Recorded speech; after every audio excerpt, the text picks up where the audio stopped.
evening, everyone. Live from the Corn Crib, Adam Hipsky here. Happy to be bringing you along on this windy Thursday evening between the Bobcats and the Blue Caps. First pitch is set for about 15 minutes. Stick with us. First pitch around the corner here on the exclusive home of the Colonels Collegiate League.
Good evening, ladies and gentlemen. A hot Thursday afternoon heading into the evening of KCL baseball. The Blue Caps and the red hot Bobcats. Almost as hot as the temperatures we have over us at the Corn Crib. The Bobcats and the Blue Caps set to do battle here in just a few moments. We'll give you our Colonel's Collegiate League lineup, starting with the visiting Blue Caps. Leading off in center field, Riley Hendren. Following him will be the second baseman, Gage Wolf, and the shortstop, John Shuey. That's the 1-2-3 hitters for the Blue Caps. They'll face Clay Gabois in the top of the first. The starting right-hander for the Bobcats, and then the 4-5-6 are as follows. Jacob Castleman will play third base and bat fourth. Cannon Klein, the backstop, will bat fifth. Cal Darling, the designated hitter who leads the KCL in batting average, gets the nod in the sixth slot by manager Dave Lingle. And rounding out the lineup in left field is Jake Morrell, the first baseman Trey Blanchett, and the 9-hole hitter who plays right field, the 5'8", 170-pound freshman Matthew Montoya. That's the visiting Blue Caps, who come into this one 6-5 and just a half game back of first place. They've won 2 in a row, looking to make it 3. Who stands in their way is Jake Wegg's squad, the Bobcats, who are a red hot 6-6. They started the season out 1-6, and they've won 5 straight. They're a game back of first place, and with a win and a Merchants loss, they'll be tied for first place. So a massive change in momentum here in the KCL standing. So here's Jake Weggs and who he trots out here for the Bobcats. Leading off the shortstop, who's kind of a mainstay right there at the top of the Bobcats lineup, Jackson Smith. He'll play shortstop. The center fielder, Chase Weiss, follows him. The backstop, Hayden Stork, rounds out the 1-3 hitters. The 6'3", 210-pound junior, who's batting .333 in the 2024 summer. Batting cleanup, the first baseman, Mark Wagner. Following him in the other corner of the infield is the third baseman, Ryan Quinlan, the Eastern Illinois product. And the 6-hole, the designated hitter, Nick Martis, who leads the Bobcats in strikeouts with 7. And then the 7, 8, 9 hitters are Will Strell, who's still chasing that ever-elusive first hit in the summer of 2024. The right fielder, Trey Thompson, who's 2 for 10 with 6 strikeouts. Braden Alexander, who's batting .71, just 1 for 14, rounds out the lineup. They'll be facing the right-hander on the mound, Max Bryant, who's 0-1 with 5 walks, 5 strikeouts, and 4 1/3 innings of work. We'll step aside after we've given you the lineups. Bobcats and Blue Caps set to get it going here in just a few minutes. Adam Hipsky bring you along on the ride all evening long.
Let's get it rolling here from the Corn Crib. Bobcats and Blue Caps. Blue Caps looking for their third straight victory. The Bobcats in search of their sixth straight. Clay Gabois, the two-way right-hander, gets the nod on the hill from manager Jake Weggs. The Blue Caps managed by Dave Lingle. Gabois sets at the logo, takes a deep breath, sends it down the hill, and we are underway here from the Corn Crib. A 5:02 local start. 92 degrees, 9-mile-an-hour winds blowing straight out to center field. It's a hot one. The entire diamond all in the sun. Here's the 1-0. It's laced into center field, and it's down for a base hit.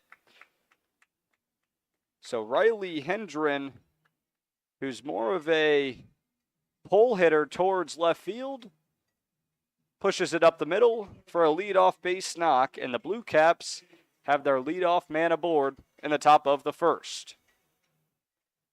So just 2 pitches is all Riley Hendren needs to have the Blue Caps' first hit of the night. And now in steps the left-hander Gage Wolf, who readies the bat over the left shoulder. A wide stance from the second baseman. He looks at a first pitch slider in at the knees. Ball 1. A ball and no strikes. The Blue Caps wearing the white tops, white bottoms, white numerals, red trim, the gray caps with the gray logos. The 1-0 is laced, same spot into center field. Back-to-back base knocks. Hendren moves to second and is held up there, but Gage Wolf finds some turf out in shallow center field. And back-to-back base knocks is an ideal situation for the 3-hole John Shuey, who's batting .379, the 6'2 freshman playing his college ball at Parkland College, about 30 minutes east. He taps the bat twice on home plate.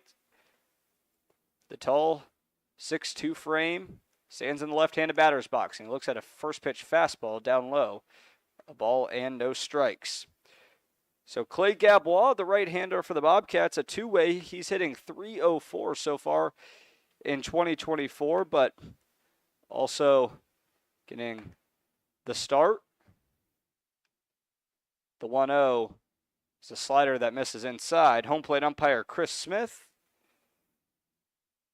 says just misses a little too far in at the belt. So now the catcher Hayden Stork trots out to the mound, make sure him and his right-hander are on the same page. So Clay Gabois, 8 innings of work, 4 hits, 3 earned runs, 12 strikeouts, and 3 walks. So a high swing and miss guy, low walks, just 3 base on balls, and 8 innings. But the Blue Caps seeing him well early on. Runners on first and second.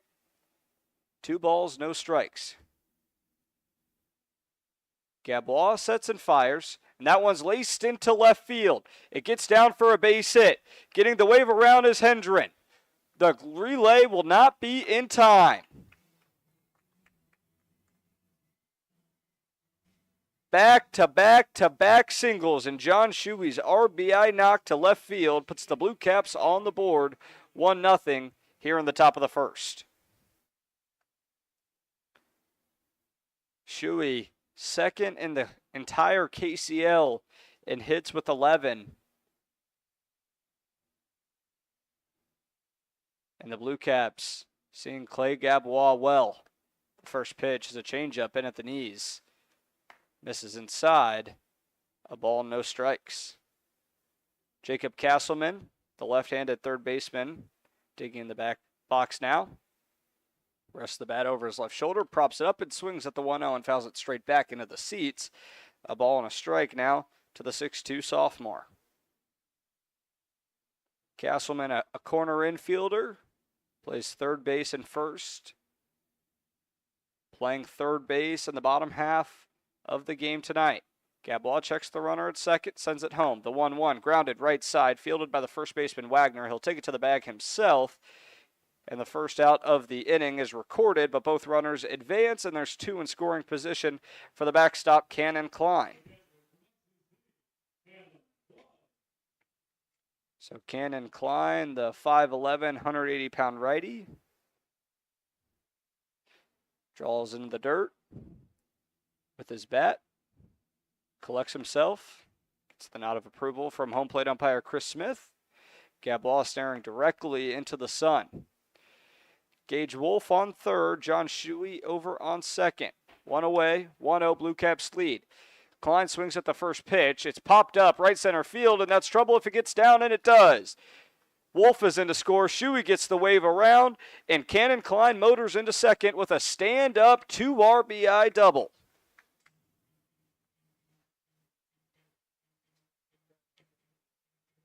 "3-0 Blue Caps lead it in the top of the first. And now Cal Darling, who leads the KCL in batting average, steps in the right side with a runner in scoring position. So just 1 out recorded here in the top of the first. Blue Caps lead at 3-0. Klein, the lone base runner, over on second. Jake Morrell waits on deck. The first pitch is a breaking ball in the dirt. Counts 1-0. Darling, the 6'2", 190-pound rising freshman, trying to add to this 3-0 advantage. The 1-0 is a changeup. This is downstairs. 2 balls, no strikes to the designated hitter, Darling. So Darling, just his 6th game played this year, and last night's victory over the Merchants, it was the first one where he didn't record a hit. The 1-1 comes in the zone, in at the knees, a changeup, a ball and 2 strikes to Cal Darling. 1 ball, 2 strikes, runner on second. 1 away. Gabois comes home, swing and a miss. Cal Darling swung through the changeup, and the count evens at 2 balls and 2 strikes. Darling was 0 for 2 with 2 walks last night. Has a .667 on-base percentage. Klein dances off the bag at second. The 2-2 is a breaking ball that dives low and away. Count reaches the maximum here in the top of the first. 3-0 Blue Caps lead it over the Bobcats. Bobcats have won 5 in a row.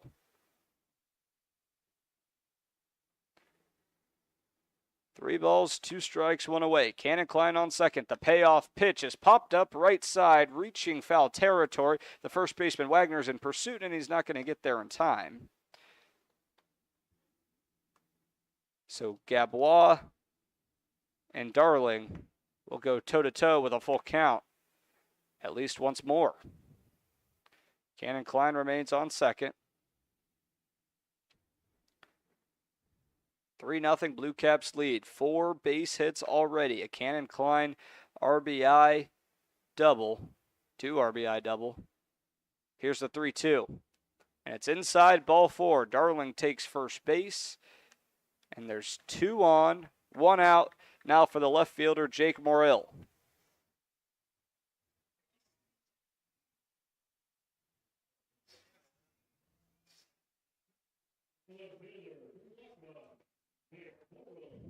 So Darling on first, Klein on second, and now the left-hander Jake Morrill, who had his first multi-hit game last night, went 2 for 3. Steps on the right side, and a first pitch fastball misses up at the letters and outside. A ball and no strikes to the 6-foot, 175-pound freshman. Standing towards the back of the batter's box, the 1-0 comes home. It's a fastball that misses downstairs. 2 consecutive balls from Gabois to Morrill. Gabois staring directly into that sun. It's creating a 92-degree heat here on the corn crib. The 2-0 is a changeup that ducks low and away. Started hooking towards that right-handed batter's box, and the count works 3 balls, no strikes to Jake Morrill. Trey Blanchett, the first baseman, awaits on deck. Here's the 3-0. Finds the outer half of the plate, strike 1.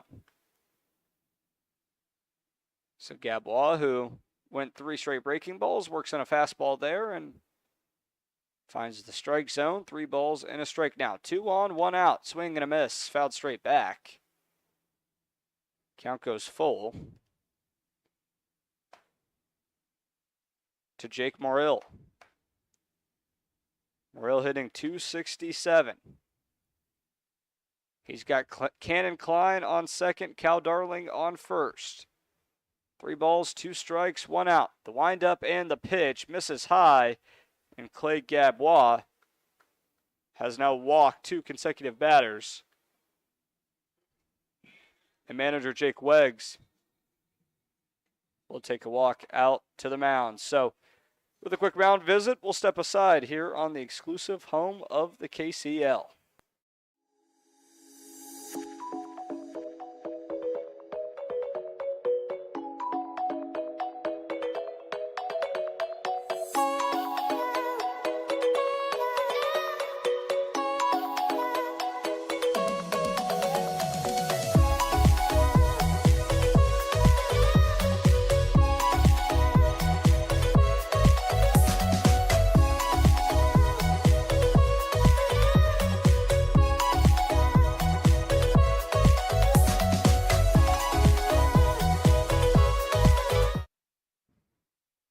Mound visit has broken. Jake Weggs walks back to the dugout.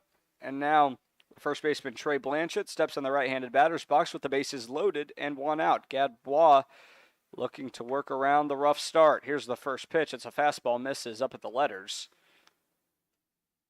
1-0 to the first baseman Blanchett, who was 1 for 4 with 2 strikeouts last night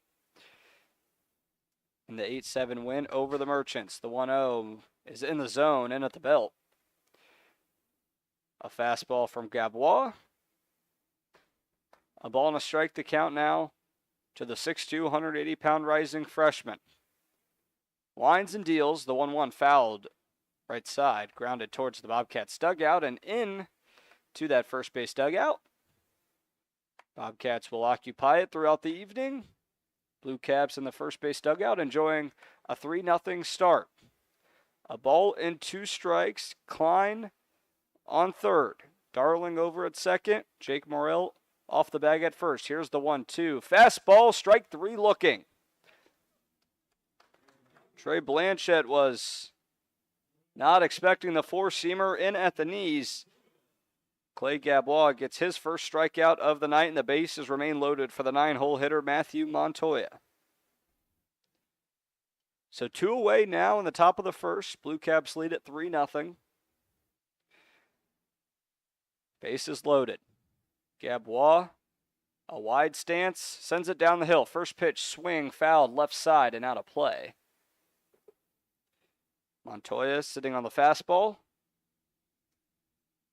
Just a little bit late on it. The left-hander swivels the bat in front of his body. In a straight-up stance. The 0-1 popped up left side. Shallow left field. It could get down, and it does. 1 run is in. Darling rounds third. He comes for home, and another throw. Morrill rounds third, and a 3 RBI double from Matthew Montoya, and the Blue Caps now lead 6-0.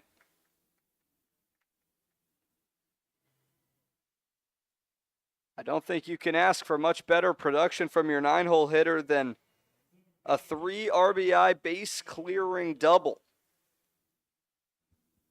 And now back to the top of the order, Riley Hendren, who singled his first time to the plate.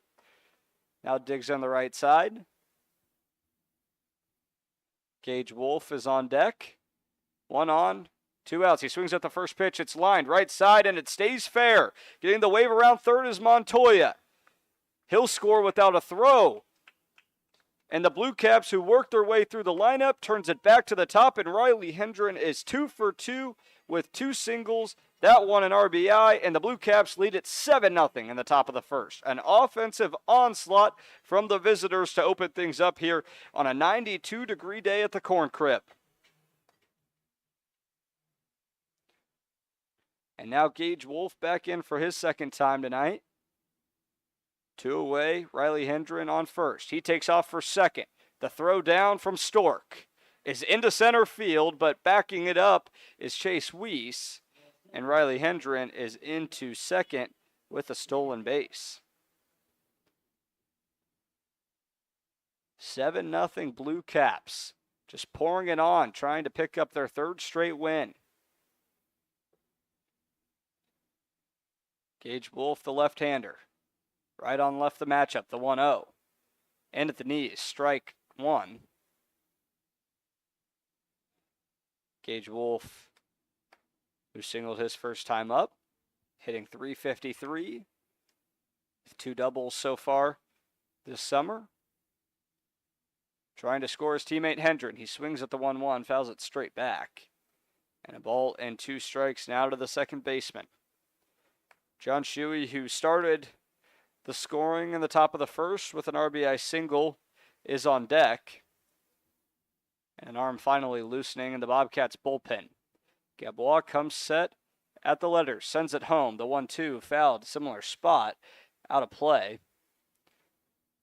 Behind home plate, slanted towards the third base line. We're behind home plate, slanted down the first base line. Adam Hipsky here bringing you the action for tonight's Colonels Collegiate League, at least the first half of our KCL doubleheader. Griffin Leonard will take you through ground sloths and merchants. Here's the 1-2 to Wolf. It's grounded right side, gloved by the second baseman Strill, fires over to first, and it's in time for out number 3. So a dreadful start for the Bobcats, but a desirable start for the Blue Caps. They lead at 7-0 on 6 hits and no errors. We head to the bottom of the first. You're listening to KCL Baseball on the exclusive home of the Colonels Collegiate League.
Max Bryant takes the mound with a comfortable 7-0 lead here in the bottom of the first. With a lot of help from his Blue Caps offense, he'll deal to the top of the Bobcats lineup. Jackson Smith, the left-handed shortstop, steps in. He'll face the 6'2", 160-pound rising freshman, Max Bryant, who winds and fires and misses high for ball 1. The first pitch of his evening is a four-seamer. Bryant with a fastball curveball. He goes to the fastball once again. It's in at the knees, strike 1. Bryant working quickly here to the shortstop. Goes curveball, misses downstairs. 2 balls and a strike now to Jackson Smith, the 6-foot, 175-pound rising freshman heading to Bradley in the fall. 2-1 fastball misses inside, just above the knees. Hitter's advantage here to Jackson Smith, who's hitting .385. The 3-1 fastball misses outside. A 5-pitch walk to Jackson Smith, and the Bobcats have their leadoff man aboard in the bottom of the first.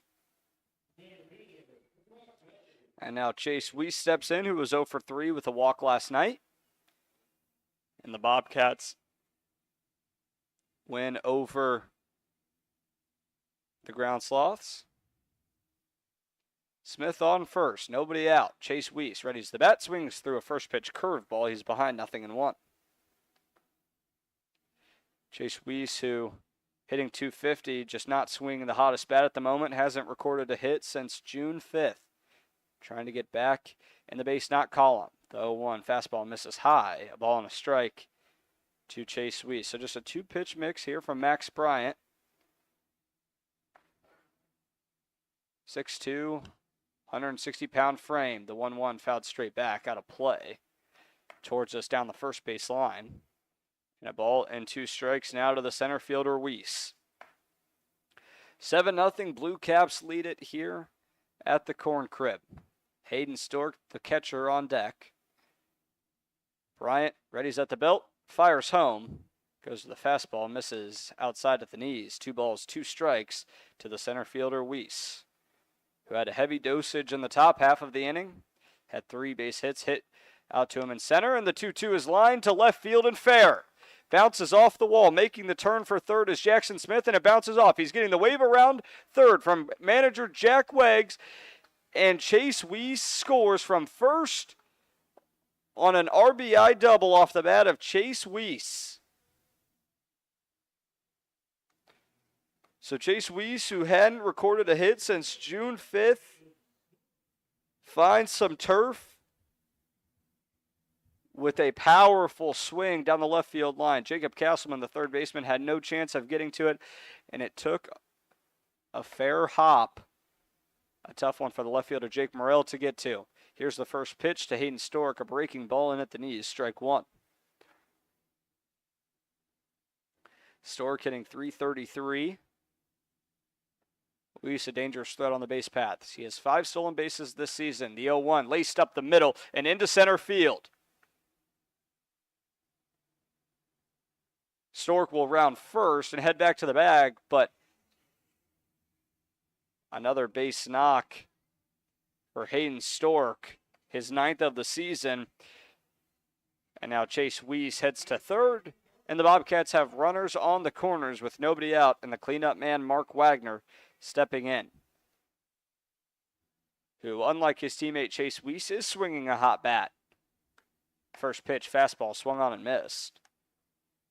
Although I shouldn't say Chase Weiss is swinging a cold bat. He just had an RBI double to open the scoring up for the Bobcats. 7-1 Blue Caps lead, bottom of the first. The 0-1 fastball misses outside. A ball and a strike now to the first baseman, Mark Wagner, who was 2 for 3 a couple of nights ago. And Bryant checks Stork over at first. Stork's back safely, standing up. Weiss on third, Hayden Stork over on first. Mark Wagner, the 5'11 freshman, the right-hander, right on right the matchup. Comebacker to the pitcher. Bryant fields it, throws it over to first, and runner takes off for home. And the throw is offline, and Chase Weiss is in to score. 7-2, Blue Caps still lead it, but Max Bryant records his first out of the night on a 1-3 putout. So now Ryan Quinlan steps in, the left-handed third baseman. Right on left the matchup here with a runner in scoring position, Hayden Stork. First pitch fastball was way inside and up high, reaching the letters. Ryan Quinlan moved his body out of the way. A ball and no strikes here to Quinlan. Breaking ball is hammered into shallow right field. Getting the wave around is Stork. Now he gets the stop sign. It's thrown home, and taking the turn for second is Quinlan. He's thrown out. Now Stork takes off for home, and he's in safely. So Quinlan tried to turn it into a double. Stork, the heads-up base running play, who was originally given the wave around, then stopped. Then when Cannon Klein threw down to second, he took off for home, and a head-first slide gives the Blue Caps, or the Bobcats rather, their third run of the night. A frenetic pace here at the Corn Crib, a 92-degree evening. Here's the first pitch to the designated hitter, Nick Martis. It's in at the knees, ball 1.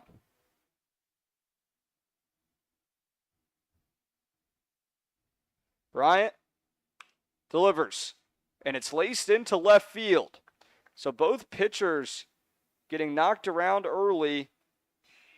And while the bases are empty now after Hayden Stork scored, Nick Martis now occupies first base with his first hit of the evening.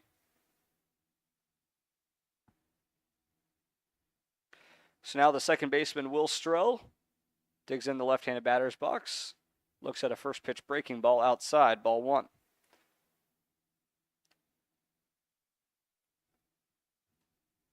The 1-0 from Bryant. Another breaking ball in at the knees on the inner half.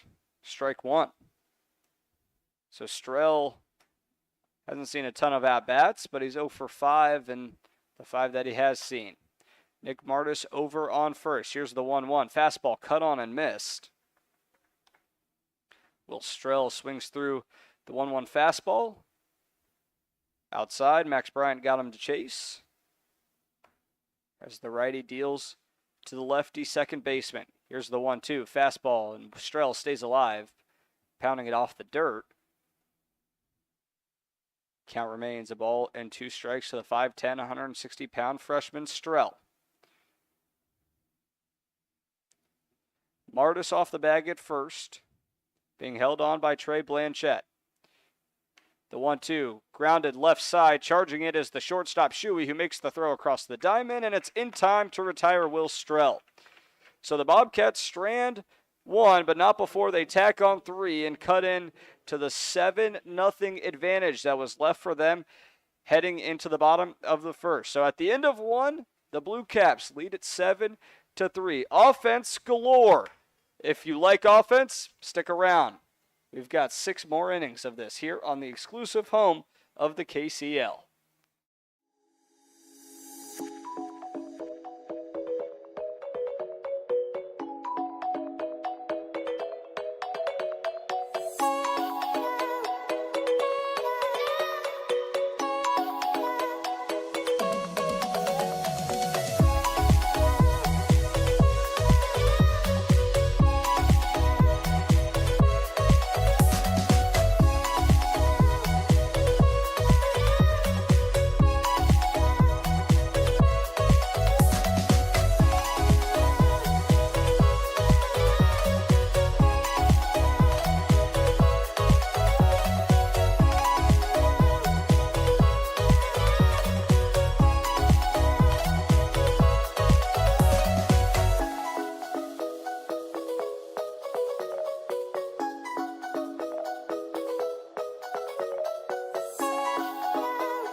Leading off the top of the second, the shortstop John Shuey steps in the left-handed batter's box, taps the bat on his left shoe, cycles it around the front of his chest, and he's set to receive the first pitch of the inning from Clay Gadbois. A first pitch breaking ball misses outside at the belt. A ball and no strikes to the left-handed shortstop, who had an RBI single his first time to the plate in the first. How often do you see the 3-hole leading off the second inning? The 1-0 fastball misses inside. 2 balls, no strikes to the 6'2 freshman. The Blue Caps sent 11 batters to the plate. They lead 7-3 here at the Corn Crib. Gadbois sets and fires, grounded left side, fielded by the third baseman Quinlan, rifles across the diamond. The first baseman Wagner attempts the pick, and he's unable to do so. It bounces away from him, but John Shuey will reach on an error by the first baseman Mark Wagner, his first of the season. So leadoff man aboard for consecutive innings for the Blue Caps, and now Jacob Castleman, who grounded out to third his first time up. Now steps in the left-hander. Right on left the matchup. Obviously, Clay Gadbois not having a desirable start to his day. First pitch breaking ball misses way inside. Jacob Castleman had to shuffle out of the way as the slider was ducking in at his feet. Right on left the matchup here. The right-hander Gadbois sets at the logo, sends it home. Grounded right up the middle.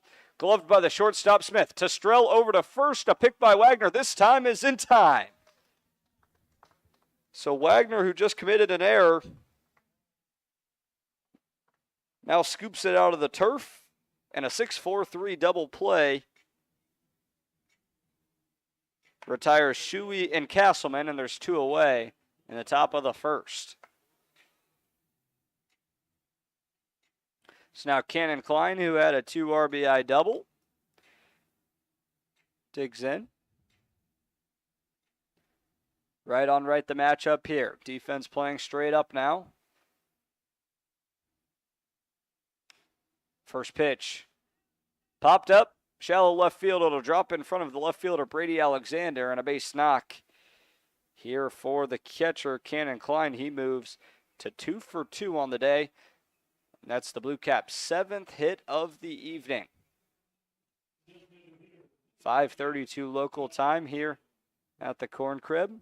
Cal Darling now, who walked twice last night and walked his first time to the plate tonight, steps in, the designated hitter, with a patient approach. Klein off the bag at first, being held on by Wagner. The first pitch is a breaking ball that dives low and away. Cal Darling looks at ball 1. 1 ball, no strikes. Blue Caps lead at 7-3 here in the top of the second. Gabois winds and fires, and it's a fastball outside, but clips the corner for strike 1. Count evens, a ball and a strike to Cal Darling.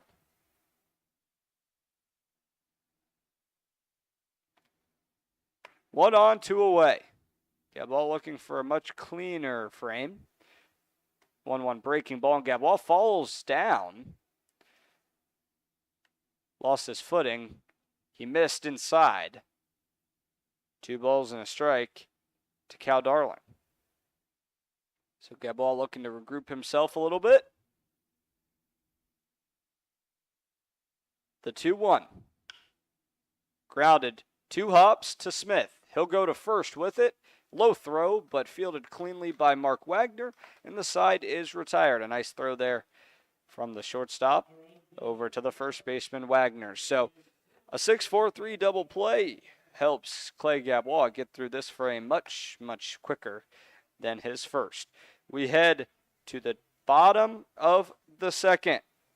Thompson, Alexander, and Jackson Smith due up for the Bobcats.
Eight, 9-1 due up for the Bobcats here in the bottom of the second. They trail 7-3. Max Bryant out on the hill for his second inning of work. Trey Thompson, the 6-foot, 180-pound rising freshman, steps in the left-handed batter's box. Set to see his first pitches of the night. Bryant set at the belt, winds and fires. It's a first pitch 4-seam in at the knees, strike 1. Brady Alexander is on deck, the 9-hole. The 0-1, cut on and missed. Right back to the 4-seamer for Max Bryant. And through 2 pitches, the right fielder Trey Thompson's behind the count, 0-2. Working quickly on the mound, Bryant. The 0-2 breaking ball is strike 3 looking.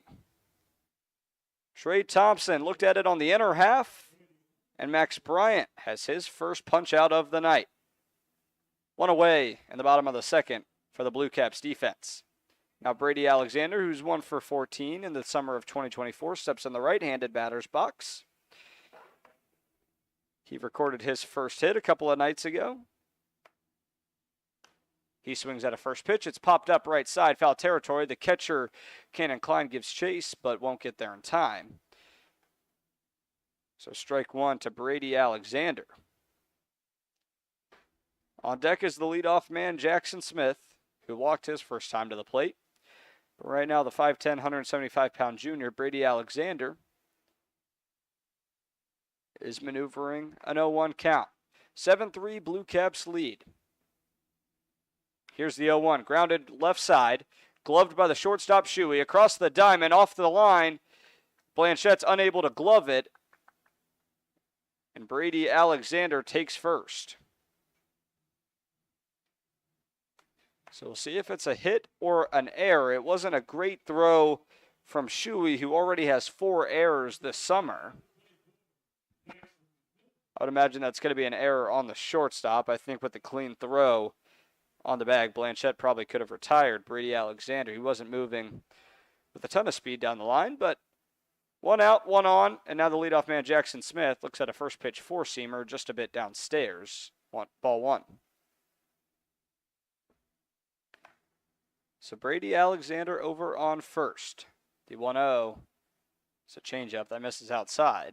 2 balls, no strikes to the shortstop Smith, who's batting .385. Alexander off the bag on first. The 2-0, grounded right side, hooks foul. 2 balls and a strike now to the left-handed shortstop. Standing at 6 foot tall, towards the front of the batter's box. A close stance from the left-hander. He swings at the 2-1, and it's grounded right side and foul once again. Brady Alexander was on the move on contact there. Didn't even wait to see if it was ground ball, pop fly. He was moving, so an aggressive tactic there from manager Jake Weggs. 2 balls, 2 strikes now to the lefty, Jackson Smith. Right on left the matchup. The 2-2. It's a fastball that misses high up at the letters. And the count reaches the maximum here in the bottom of the second. 7-0, 7-3.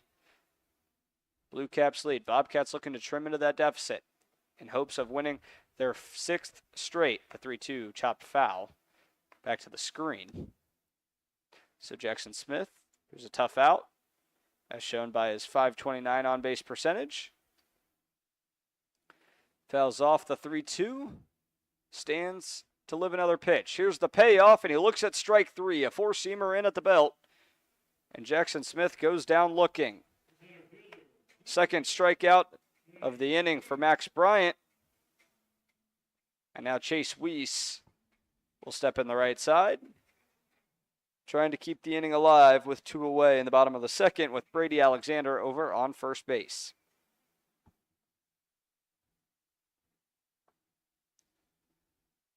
Here's the first pitch. It's a 4-seamer that misses high. The backstop Cannon Klein able to glove it.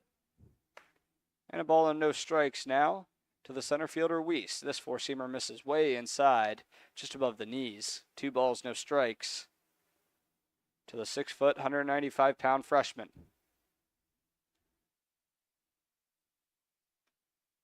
Two balls, no strikes. Breaking ball popped up and out of play. Weiss a little bit late on the off speed. 2 balls and a strike now. Alexander off the bag at first, creeping ever so slightly. He takes off for second. The 2-1 is popped up center field. With 2 outs, Alexander continues to move. Wolf fights off the sun, and it's into his glove for out number 3. No hits, no runs, 1 error from the shortstop John Shuey. We head to the top of the third. The Blue Caps lead at 7-3.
Clay Gaboy's day is done.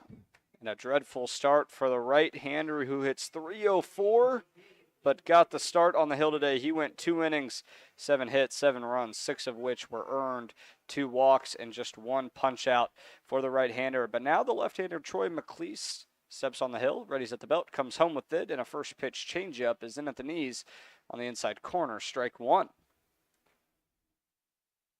So McLeese ahead in the count, 0-1, working a submarine motion pitch. And the 0-1 is outside, clips the corner, strike 2. No balls, 2 strikes. And the 0-2 cut on and missed. So a nice start there from Troy McLeese.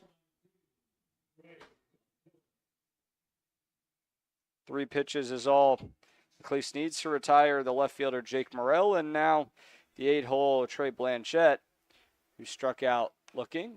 His first time up, swings at the first pitch, popped up right side, and hooking foul. No balls and a strike now to the first baseman. Blanchette hitting .333. Pushes the bat in front of his jersey. Here's the 0-1. Change up in at the knees on the outside corner. 0-2 to the first baseman. So McLeese working quickly. The 0-2 goes to the 4-seam, just misses outside. He was looking for strike 3. Blanchette was in jeopardy of going down looking for the second time tonight. But now gets into his athletic stance. He looks at a 1-2 that misses outside. A 4-seamer.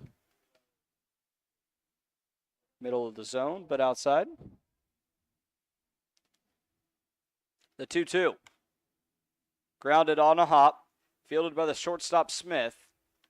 And throws over to first in time for the second out of the inning. So 2 up, 2 down so far for Troy McLeese, who's working a much more efficient first frame than what his starter Clay Gadbois did. And now Matthew Montoya, who had a base-clearing double his first time up, tries to keep things alive. Left on left the matchup here. He swings at a first pitch breaking ball and pops it up and out of play into the seats down the left field line. 0-1 to the 5'8", 170-pound freshman. The 0-1 misses inside. A 4-seamer. And a ball and a strike now to the right fielder Matthew Montoya. 1-1 grounded foul, right side. A slow roller to the dugout. Fielded by Hayden Stork, who's doing the catching duties. That was Nick Martis. The 1-2 misses outside, just a bit above the belt. 2 balls, 2 strikes, 2 away, nobody on. Here for the Blue Caps offense, who lead at 7-3. The 2-2 grounded foul. Riley Hendren, who's on deck, the leadoff man for the Blue Caps. Walks it over, sends it over to the Bobcats dugout. Here's the 2-2. Cut on and missed. Matthew Montoya goes down swinging. So 1-2-3 frame for Troy McLeese. We turn it to the bottom of the third. The Blue Caps lead at 7-3. Stork, Wagner, and Quinlan due up for the Bobcats.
Max Bryant's day is done on the hill for the Blue Caps and Dave Lingle's squad, and now Chris McCormack gets the nod.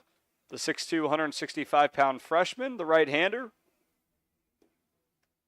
who played his freshman season with Iowa Central Community College, will deal to the 3-4-5 hitters for the Bobcats in the forms of Hayden Stork, Mark Wagner, and Ryan Quinlan. So Max Bryant's final line is this: 2 innings of work, 2 strikeouts, 3 runs, all of 3 which were earned, and 1 walk for the right-hander. So back-to-back righties here for the Bobcats, but a little bit more of a lanky frame from Chris McCormack than Max Bryant, who more built at 6'2", 180 pounds. So now Chris McCormack, who appeared in 4 games with Iowa Central, readies below the brim, sends home a first pitch 4-seamer, and it's grounded foul off the bat of Hayden Stork. And Chris McCormack's day is underway. He's ahead in the count, 0-1 to the backstop Hayden Stork. McCormack appeared in 4 games with Iowa Central, 2 2/3 innings of work, a 16.88 ERA. The 0-1 is a changeup that misses inside. Gloved by Cannon Klein, fires back to his pitcher. Count evens, a ball and a strike to Stork, who singled and scored his first time to the plate. The 1-1. Changeup in at the knees, strike 2. Nice pitch there, locating it on the outside corner from Chris McCormack. McCormack allowed a little over 2.5 walks and hits per inning pitched. The 1-2 fouled out of play.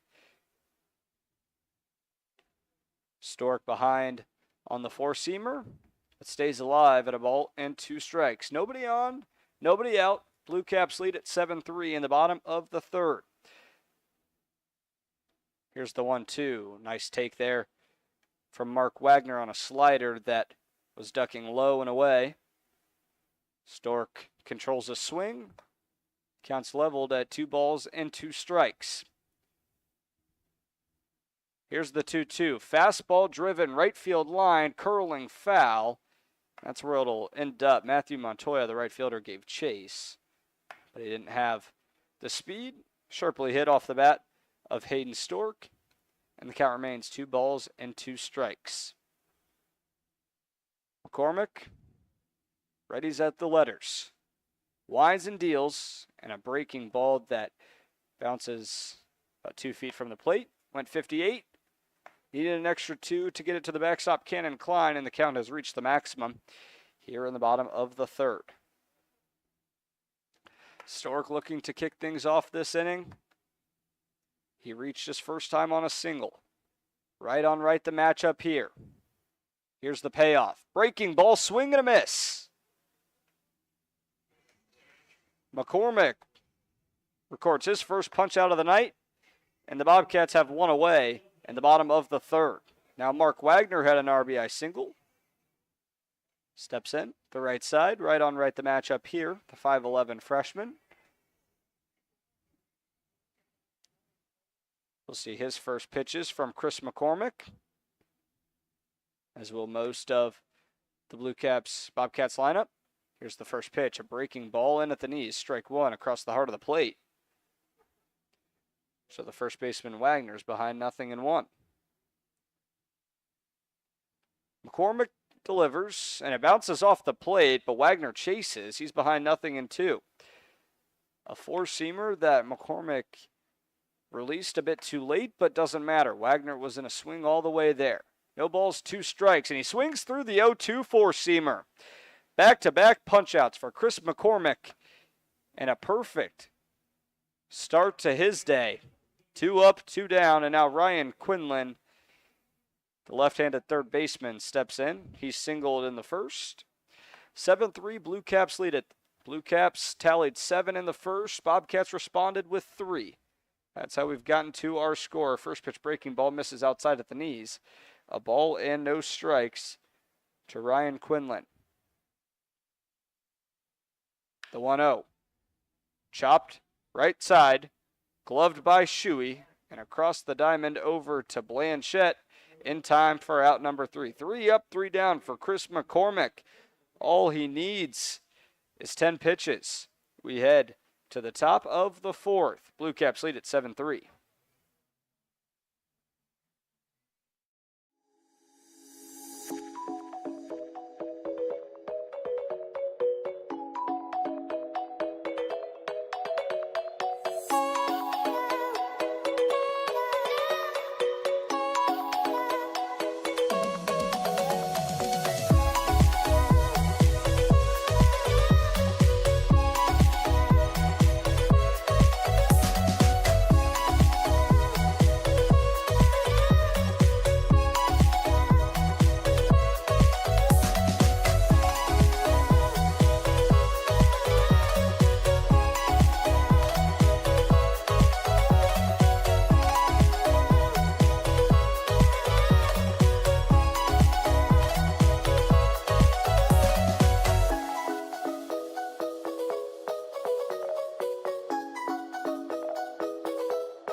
Back to the top of the lineup.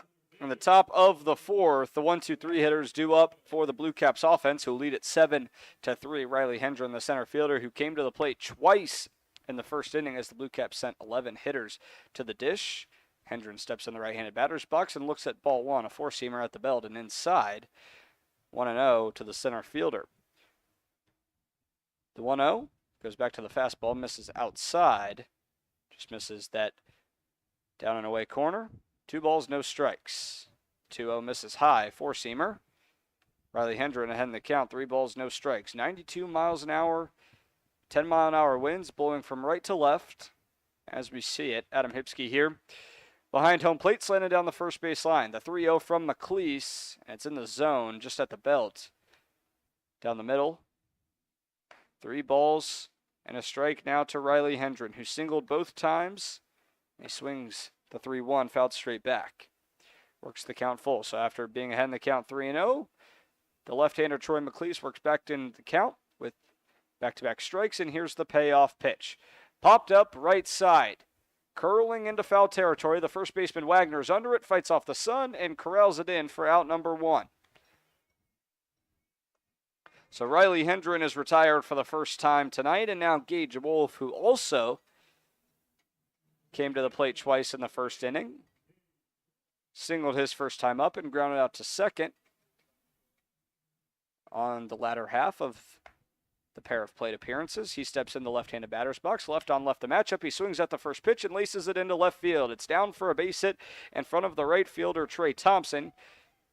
Wolf rounds first, heads back to the bag, and he's 2 for 3 now with a pair of singles. And now John Shuey, who had an RBI single in the first, who opened that 7-run first frame for the Blue Caps, steps in the right side, looking to extend the 7-3 lead for the Blue Caps. So Shuey slides the bat across the plate, now rests it on his right shoulder, props it up, and looks at a first pitch ball, a fastball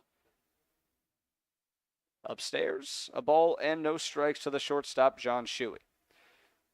Gage Wolf over on first. Swings at the 1-0, line towards left field. It's going back at the wall as Alexander, and he makes the catch on the run. A nice moving grab there from the left fielder heading towards the track. Turns, makes the throw back into the infield, and Gage Wolf retreats to first, and there's 2 away in the fourth. Jacob Castleman, who grounded out to first in the first inning and grounded into a double play in the second, steps in, left on left the matchup. First pitch slider, ducks into the right-handed batter's box, a ball and no strikes now to Jacob Castleman. Gage Wolf off the bag at first. The 1-0 popped up left side. The third baseman Quinlan's under it, and it's into his glove for out number 3. So a 1-out walk from Gage Wolf is all the Blue Caps get, as Hendren, Shuey, and Castleman are retired. We turn it to the bottom of the fourth. Due up for the Bobcats, Mart, Strell, and Thompson. 6, 7, 8 on the other side.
Chris McCormick, who had a fantastic start to his day out of relief for the Blue Caps. 2 punch-outs and a ground out to short against the 3-4-5 hitters in the third. Now he deals to the 6-7-8 hitters in the forms of Nick Martis, Will Strell, and Trey Thompson. The first being the right-handed designated hitter Nick Martis, who singled his first time up.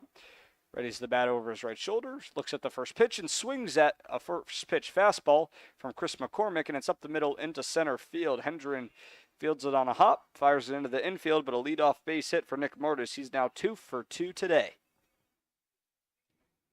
So now the second baseman, Will Strell, who's 0 for 6 this season. Grounded out to second his first time up. He was the last out when the Bobcats sent 7 to the plate in the first. 7-3, Bobcats lead it. Blue Caps lead it. And the back pick to first from the glove of Cannon Klein. Nick Martis is back safely. Will Strell swung through the first pitch fastball. 0-1 to the second baseman. Off the bag, Martis being held on by Blanchette. Will Strell swings at the 0-1 fastball, fails it back into the screen. 0-2 now to Will Strell. Trey Thompson on deck. 1 on, nobody out. 7-3 Blue Caps lead on a 90-degree evening here at the Corn Crib. Grounded left side off the glove of Shuey and into center field. Taking the turn for third is Martis. Strell will stay at first. It was a hard hit ball that Shuey tried to backhand and it bounced right off the mitt. And the Bobcats have runners on the corners with nobody out, and the 8-hole right fielder, Trey Thompson, steps in the left-handed batter's box. So we'll see if that's a hit or an error on Will Strell. If it's recorded a hit, that's his first of the summer. Defense playing straight up. Third baseman's in. That's Castleman. First pitch fastball misses upstairs. Ball 1. So Castleman playing at normal depth now, then taking a few steps in case Thompson looks to lay the safety squeeze. 1-0. Runner takes off for second, and it's into center field. The throw from Cannon Klein, neither middle infielder was covering the bag. And now Nick Martis trots in and trims the 7-3 deficit to 7-4. So runner on second, Will Strell. Now Dave Lingle will take a walk out to the mound to check on his right-hander McCormick. And with that, we'll step aside here on the exclusive home of the KCL.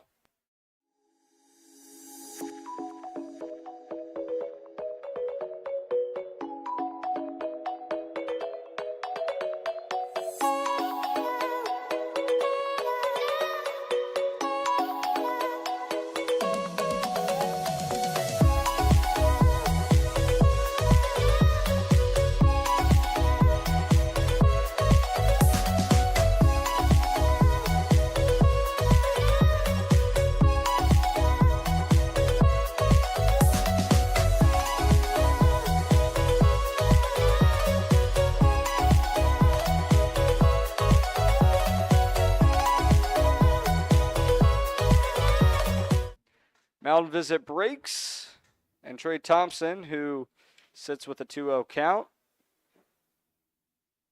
digs in the left-handed batter's box. McCormick grips the ball in his right hand behind his back, comes set just below the letters.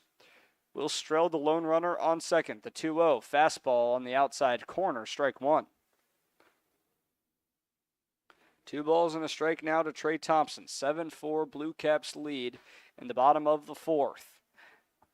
10-mile-an-hour winds blowing towards left field. The 2-1, McCormick steps off the mound, chases Strell back to second. Nobody was holding him on, though. 2 balls, 1 strike. Thompson, the bat over his left shoulder. The 2-1, fastball misses outside. 3 balls and a strike now to the right fielder.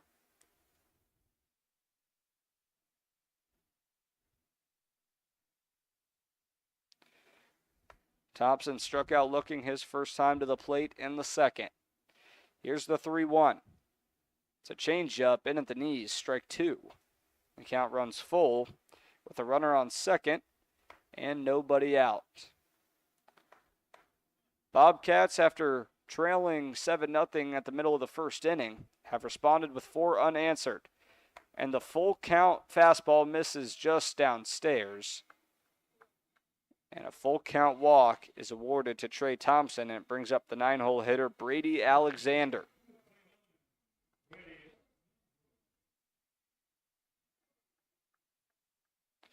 So runners on first and second, Strell on second, Thompson on first. Brady Alexander, who reached on an error in the second, steps in the right-handed batter's box. Then the right-hander McCormick deals a first pitch fastball, and at the belt, strike 1. Alexander, who's 1 for 15 this year, the 5'10", 175-pound junior. The 0-1 fastball misses in. Just above the knees, a ball and a strike now to the left fielder. Chris McCormick trying to work around a pair of base hits. The 1-1 changeup in the zone right across the middle of the plate. A ball and 2 strikes now to the left fielder, Brady Alexander. 2 on, nobody out. Runners on first and second. McCormick checks Strell at the bag. It's grounded right side and through the hole into right field. Strell gets the stop sign at third. The bases are loaded for the Bobcats in the bottom of the 4th, trailing 7-4. And it's back to the top of the lineup. Jackson Smith steps in the left-handed batter's box with nobody out, trailing 7-4.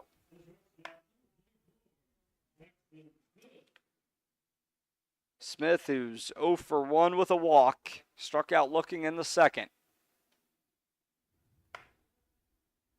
Strell on third, Thompson on second, and Alexander on first. A first pitch breaking ball right at the knees. Strike 1. Smith behind the count early. McCormick shakes off the sign from the catcher Klein. Now nods yes. Fires home, and it's swung on and missed. Jackson Smith behind the count, 0-2. A nice breaking ball. Went to the curve that broke in the dirt. The 0-2 grounded over to the first baseman. Blanchette throws home, and it's fielded cleanly by Klein, and there's one away. They cut down the lead runner. Strell is unable to come across and score. Each runner advances, so Jackson Smith reaches on a fielder's choice, and there's now one away for the center fielder, Chase Weiss, who had an RBI single in the first and popped out to second in the second. Now steps in for the third time. Bases loaded. Blue Caps lead at 7-4. He swings through a first pitch changeup. He was way ahead of the pitch from McCormick. He's behind 0-1. McCormick signals an agreement with his backstop Klein. Goes to the fastball. Popped up center field. Hendren's back on it. Plenty of room for Trey Thompson to tag.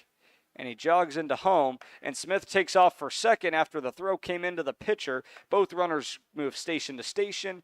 And a sacrifice fly from Chase Weiss gives the Bobcats just a 2-run deficit now in the bottom of the 4th.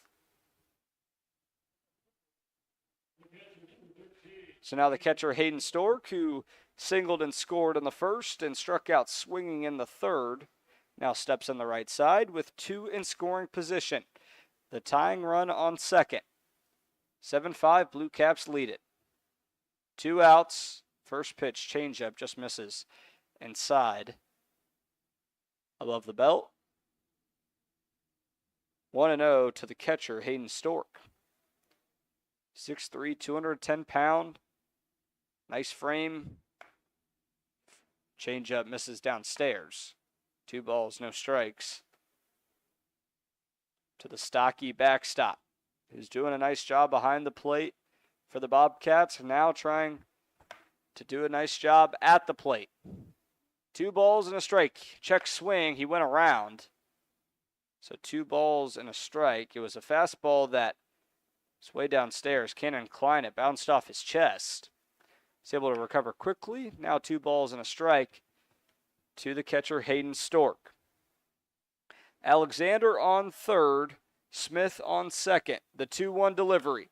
Grounded left side. Off a hop, Shuey rifles to first in time. A nice play there from John Shuey, who collected an error earlier. Fights through the adversity and throws on to first in time. So the Bobcats strand a pair in scoring position, but not before they tack on 2.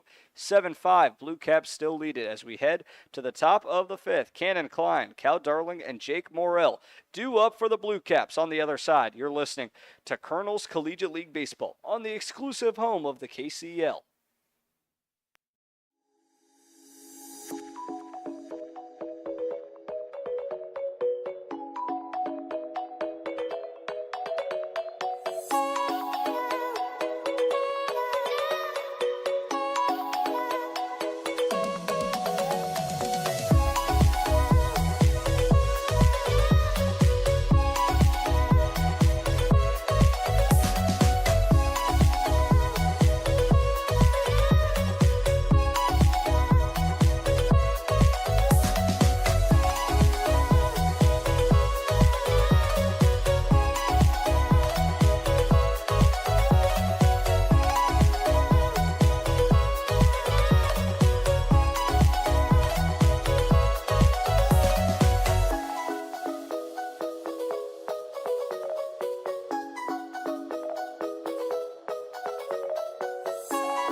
Troy McLeese back out for his 3rd inning of work. He hasn't surrendered a run yet after Clay Gadbois gave up 7 in the top of the 1st. That's the Blue Caps 7 runs as they currently possess a 7-5 advantage. 5, 6, 7 hitters due up for the Blue Caps. Cannon Klein, Cal Darling, Jake Morrill set to come to the plate for the Blue Caps, trying to extend their 2-run lead. Cannon Klein steps in the right-handed batter's box and looks at a first pitch ball outside. Just misses the upper outside corner. A ball and no strikes to the backstop, Cannon Klein. And the 1-0 fastball in at the knees. Evens the count, a ball and a strike. McLeese working quickly. The left-hander goes to the changeup, and it paints the outside edge. 1-2 now to Cannon Klein. A ball and 2 strikes. A submarine changeup from Troy McLeese misses low and away. 2 balls and 2 strikes. Here's the 2-2. Looks at ball 3. A fastball just missed outside. So now a full count here for Cannon Klein. A sticky situation. Slippery, some would say. Like a banana. Swung on and missed. A full count. Swinging strikeout from Cannon Klein. And that slippery banana situation, Cannon Klein slips on it, and he goes down swinging. He's retired for the first time tonight. So now Cal Darling, who's 0 for 1 with a walk in the first and a ground out to short in the second, steps in for the 3rd time tonight. Left on right the matchup here. McLeese comes home with a changeup, misses outside, 1-0.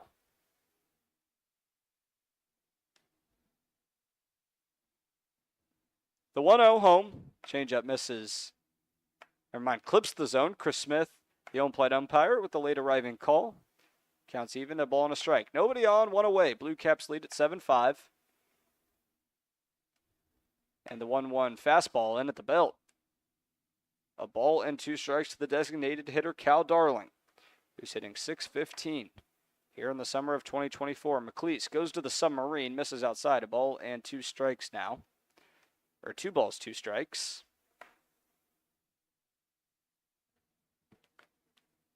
Here's the 2-2. This is just outside. Troy McLeese thought it was strike 3, and the count reaches the maximum here in the top of the 5th. The Blue Caps leading 7-5. Nobody on, one away. McLeese winds and fires, and it's laced into left field. Rounding first, retreating to the bag is Cal Darling, and he reaches aboard for the second time tonight, but his first base knock of the evening. He had his first hitless game last night, all season. He's back in the hit column with a base knock to left, and in steps the left fielder Jake Morrill. That first pitch fastball on the outside corner, strike 1. 0-1. Morrill walked in the first, struck out swinging in the third. He swings at the 0-1, fouled straight back. And he's quickly behind, 0-2. Troy Blanchette on deck.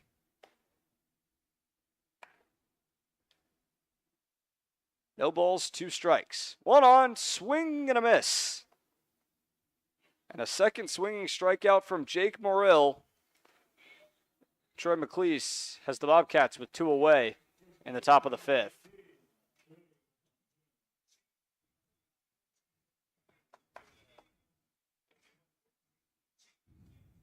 Trey Blanchette, the right-hander, staring directly into the sun. Here's the first pitch. He looks at a breaking ball outside, 1-0 to the first baseman.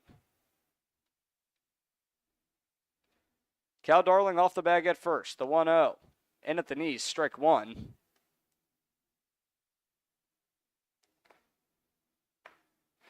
Two out. Cal Darling on first. 7-5, Blue Caps lead it. Changeup on the outside corner. A ball and 2 strikes now to Trey Blanchette. Matthew Montoya, the 9-hole, is on deck. A ball and 2 strikes. McLeese goes submarine. Swing and a miss. Troy Blanchette goes down on strikes for the second time tonight. And Troy McLeese records all 3 of his outs via the punch-out. We head to the bottom of the 5th. The Blue Caps still maintain a 7-5 lead here on the exclusive home of the KCL.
I love rock and roll over the speakers here at the Corn Crib on a scorching 90-degree Thursday evening. Bobcats and Blue Caps going toe-to-toe in search of first place. Blue Caps at 6-5, a half game back. The Bobcats on the other side, a full game back. They currently sport a 5-game winning streak. Looking to make it 6, they trail by 2. But the 4, 5, 6 hitters due up in the forms of first baseman Mark Wagner, the other corner infielder Ryan Quinlan, and the designated hitter Nick Martis, who's 2 for 2 with a pair of base knocks. A new pitcher out of the pen for the Blue Caps, and it's Austin Malback, the 6'3", 175-pound right-hander. Just finished up his freshman season at Millikan University. A 3-pitch mix, fastball, changeup, curveball, and he goes to the 4-seamer to open things up in the bottom of the 5th. It misses inside. A ball and no strikes now to Mark Wagner. Wagner had an RBI single in the first, struck out swinging in the third. Malbec readies below the letters, and the 1-0 is driven into left field.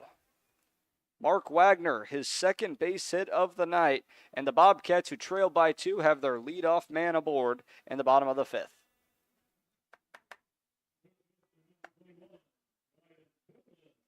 Mark Wagner just sat on the changeup there, pulled it into the gap between Castleman and Shuey.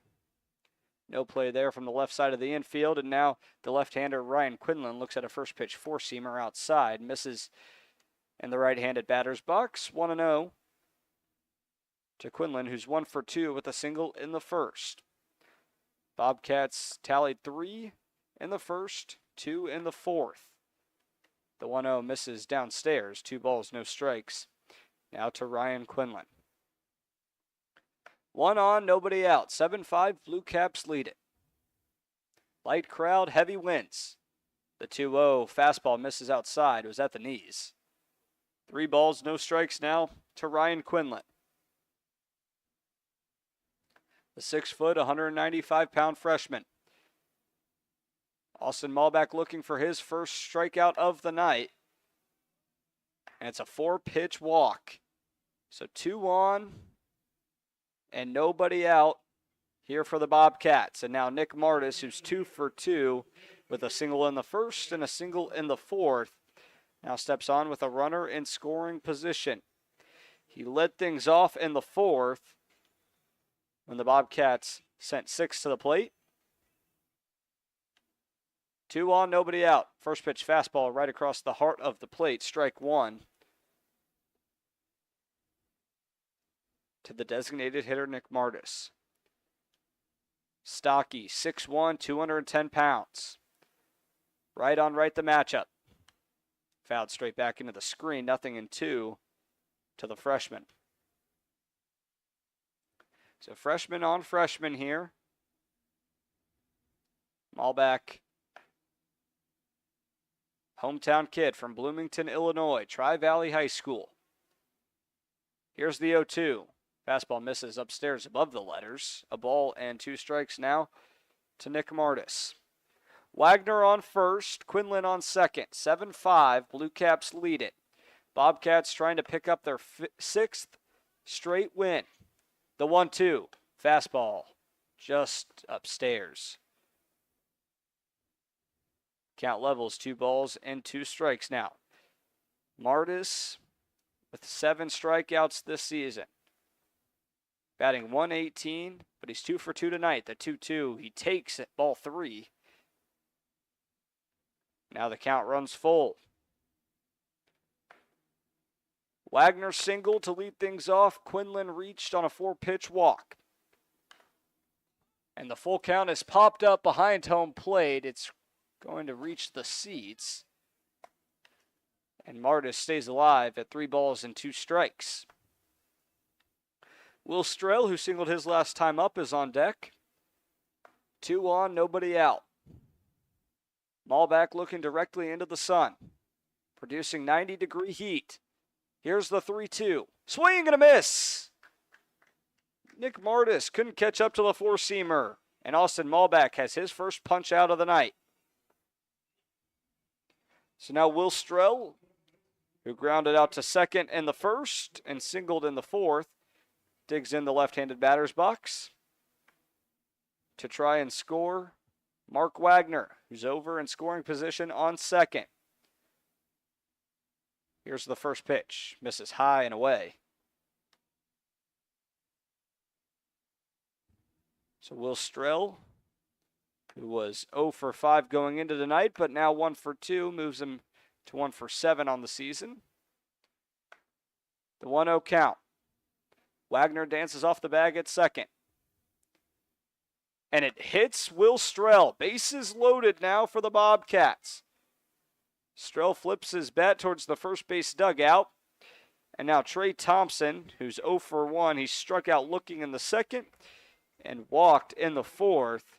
Now steps in with a bases loaded situation at his hands.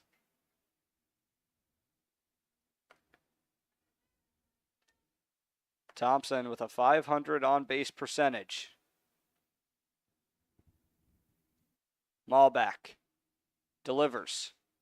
It's a changeup right at the belt. 0-1 to Trey Thompson.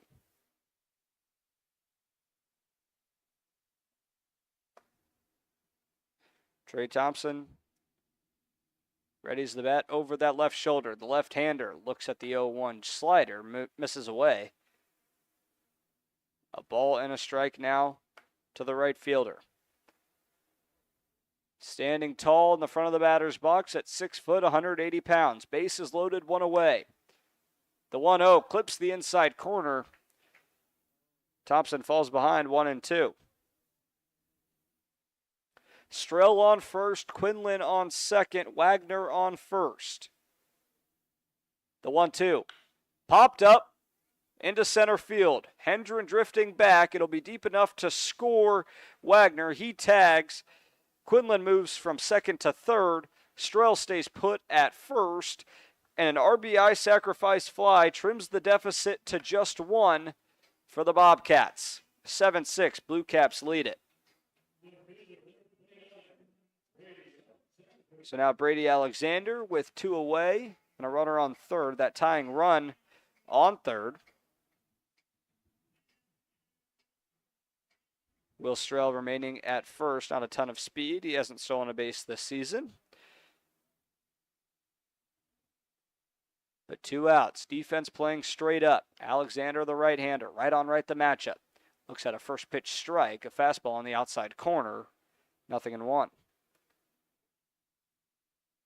Malback trying to get through the frame. Holding that lead. Blue Caps led it 7-0.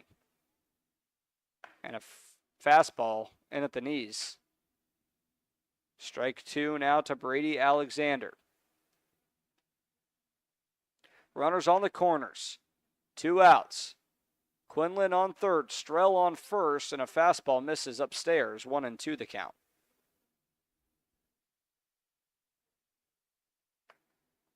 Alexander 2 for 16 this season. Readies the bat over his right shoulder. A breaking ball right back at Austin Malback, who snags it out of the air.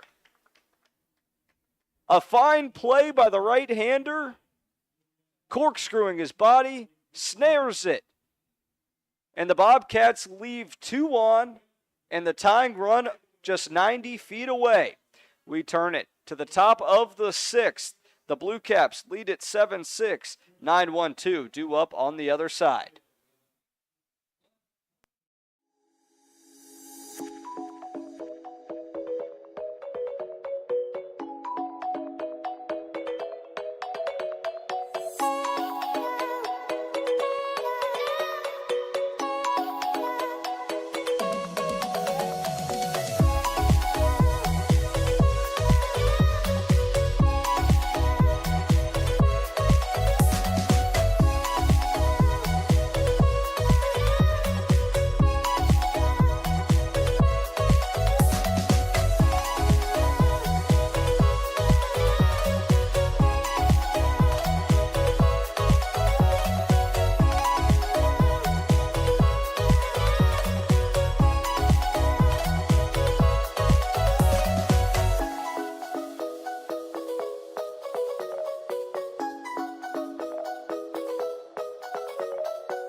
Troy McLeese's day is done, and man, was he dominant out there, ferocious, a bulldog, going 3 strong out of the pen for the Bobcats. We turn it to the top of the 6th and enter Marshall Ingold, the 6'5", 180-pound sophomore from Illinois Wesleyan University. Fastball, changeup, curveball, the mix for the left-hander, who will deal to the 9-1-2 hitters in the forms of the lefty Matthew Montoya, Riley Hendren, and Gage Wolf. Starting with Matthew Montoya, who had a base-clearing double his first time to the dish and struck out swinging in the 3rd. So 1 for 2 with about as opposite ends of the spectrum in terms of hits that you could get. And now the right fielder steps in the left-handed batter's box. Marshall Ingold, first pitch fastball is swung foul into the seats down the left field line.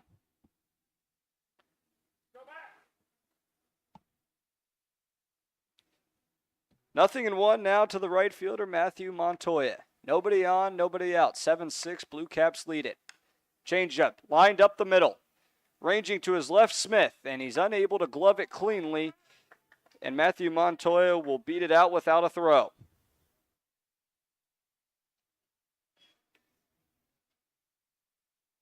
So a single for Montoya. And now we turn it to the top of the order, Riley Hendren, who's 2 for 3 with a pair of singles. The right-hander Hendren. The runner on first. Montoya drifts off the bag. Now first pitch, lined over to short. Smith, chance to double up, and he does! Sharply hit off the bat of Riley Hendren. Montoya was trying to head for second. Smith, with a heads-up play, rifles across the diamond, and there's 2 away and nobody on for the Blue Caps, who still lead at 7-6. Now Gage Wolf, who's 2 for 3 with 2 singles. Steps in the left-handed batter's box, readies it over that left shoulder. Marshall Ingold fires a first pitch fastball in at the belt, strike 1.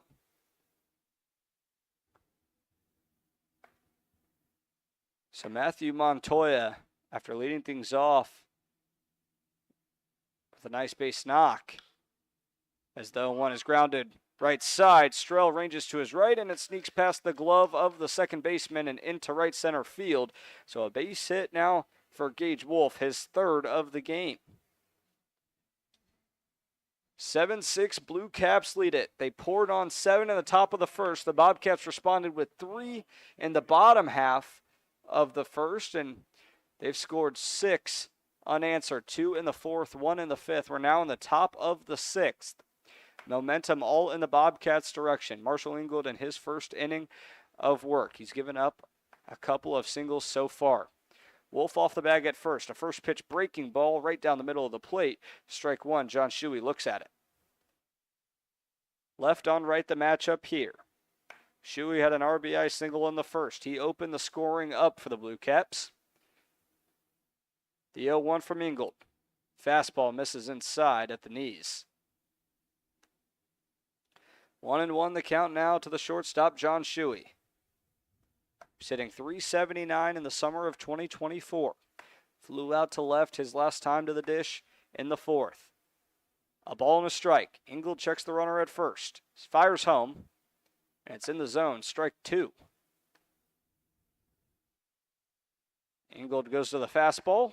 An even count. John Shuey, the Parkland College,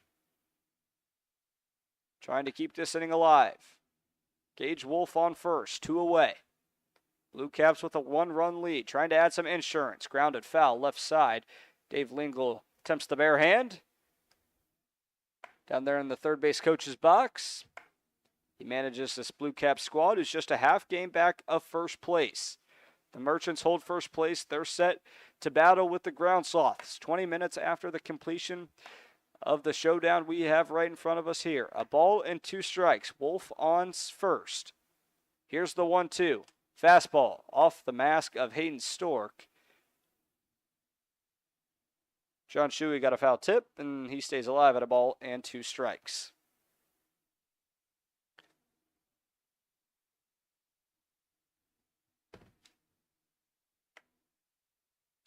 Ingold getting a new ball from home plate umpire Chris Smith, trying to make sure he's got a good grip on it. Dealing with the conditions.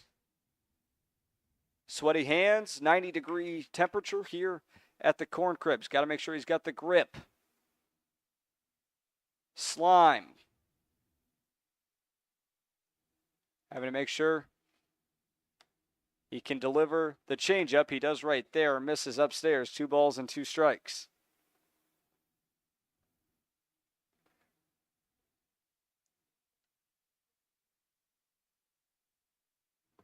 Two balls, 2 strikes, 2 outs. Gage Wolf off the bag at first. Here's the 2-2. Fastball lined into left field, and it's fair. Wolf will take the turn around second and head for third.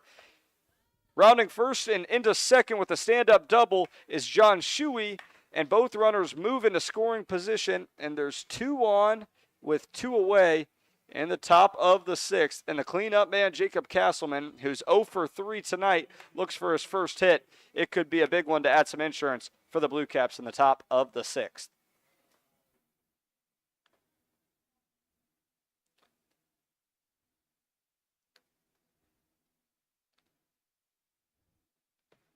Wolf on third, Shuey on second. Castleman, the left-hander. Left on left the matchup here. The 6'2 sophomore looks at a first pitch fastball inside. Right below the belt. A ball and no strikes now to the third baseman. Castleman grounded into a double play in the second. Swings, fouls the 1-0 back. Count evens a ball and a strike now.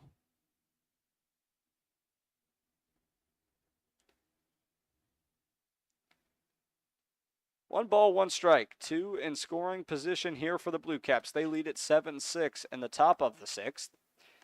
The 1-1 breaking ball on the inside corner. A ball and 2 strikes now to the third baseman. Castleman rotating between the corner infield spots. Dave Lingle also gives him an occasional day off as a designated hitter. Getting the nod at third base tonight. The 1-2, swing and a miss. Jacob Castleman swings through the four-seamer. And the Blue Caps leave 2 in scoring position. They hold just a 1-run lead. We turn it to the bottom of the 6th. The Bobcats looking to take their first lead of the game.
Back to the top of the order here in the bottom of the 6th. The 1-2-3 hitters due up for the Bobcats. The shortstop, Jackson Smith. The center fielder, Chase Weiss.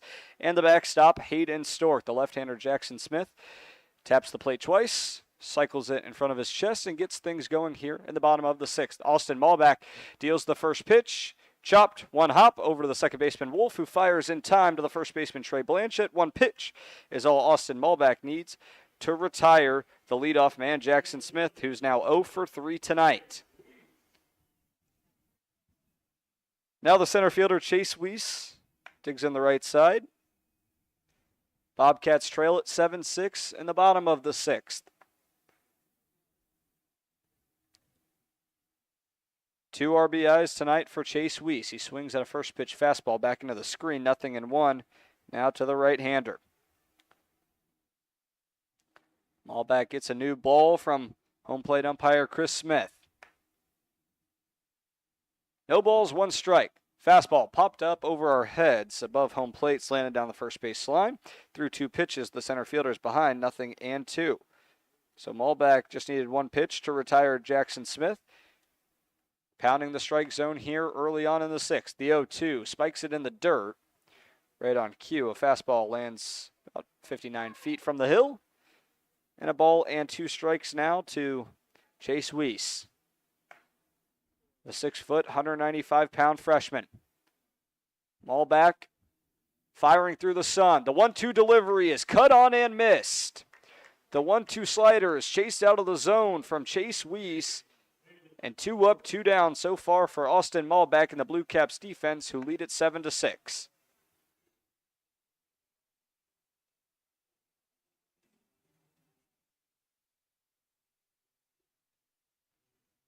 Hayden Stork, the right-handed catcher, who's hitting .333 this summer, trying to spark a 2-out rally for the Bobcats, who trail it by 1. They've won 5 straight, looking to make it 6. The first pitch fastball misses downstairs, 1-0. Stork singled in the first and struck out swinging in the third. The 1-0. Grounded left side and just hooks foul. The third baseman Castleman was ranging to his right. Would have been a tough play for the man on the hot corner, but count evens a ball and a strike now, and Austin Malback will retoe the rubber right down the middle. Ready's at the letters. Kicks and deals. Changeup misses. It's fouled down the left side towards the Blue Caps dugout. A ball and 2 strikes now. Mark Wagner, the first baseman, on deck. Batting cleanup tonight for Jake Weggs' squad, who's just a game back of first place. A ball and a strike. Malback the offering. Misses high. A 4-seamer up at the letters. 2 balls and a strike now for Hayden Stork, who has a .424 on-base percentage. The 6'3", 210-pound junior gets into a stance. The 2-1, swing and a miss. And 3 up, 3 down for Austin Malback and the Blue Caps defense. Their last chance to add some insurance here in the 7-inning KCL doubleheader. 7-6, Blue Caps lead it.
Marshall Ingold back on the hill for the top of the 7th. Blue Caps lead at 7-6 as we've reached the final inning of play here on a scorching 90-degree day at the Corn Crib. Our first of 2 KCL matchups. Merchants and Ground Sloths look on in the right field hill. They'll take the field immediately after the conclusion of this game, and first pitch will be 30 minutes following the completion of this. We'll play 7. If we're tied after 7, we go to a home run derby. Both matchups last night ended in a home run derby, and it gave both of these teams the win. The Bobcats and the Blue Caps. Bobcats defeated the Ground Sloths 8-7, and the Blue Caps prevailed victorious over the Merchants. So with those 2 wins, the Blue Caps won their 2nd in a row, and the Bobcats won their 5th in a row. So a chance for both teams to extend. Blue Caps a little bit of a smaller win streak, but the Bobcats, who sat at 1-6 through the first 7 games of the season, are now just a game back of first place. Jake Weggs has his boys playing very solid baseball in all 3 facets. They trail 7-6 though. Last chance for the Blue Caps to tack on some insurance. Cannon Klein, the backstop, digs in the right-handed batter's box. Marshall Ingold back out for his 2nd inning of work. Kicks and deals. The first pitch is swung and fouled straight back. 0-1 to the backstop, Cannon Klein, who's 2 for 3 with a 2 RBI double in the first, a single in the second, and a swinging strikeout in the 5th. Klein, his first extra base hit in the 1st inning. No balls, 1 strike. Ingold goes to the fastball, and it's fouled straight back, right to the right of us. Klein looking to find the press box. Misses just outside. 0-2. Ingold, the delivery. Misses outside. A changeup in the left-handed batter's box. 1-2 now to Cannon Klein. I guess it doinked off the speaker in front of us. The kid looked up here to the press box, says we need a new speaker. GM Jarrett Rogers will check into that. The 1-2 popped up out of play down the first base line and into the seats. Count remains a ball and 2 strikes to Cannon Klein. Cal Darling, the KCL leader in batting average, is on deck. Nobody on, nobody out. Blue Caps lead at 7-6 here at the Corn Crib. The 1-2 changeup misses just outside. Trying to paint that outside edge. 2 balls and 2 strikes now to the 5'11", 185-pound sophomore, who circles the bat over his right shoulder. Cut on and missed. A 2-2 changeup gets Cannon Klein to swing through Marshall Ingold, his 4th strikeout of the evening.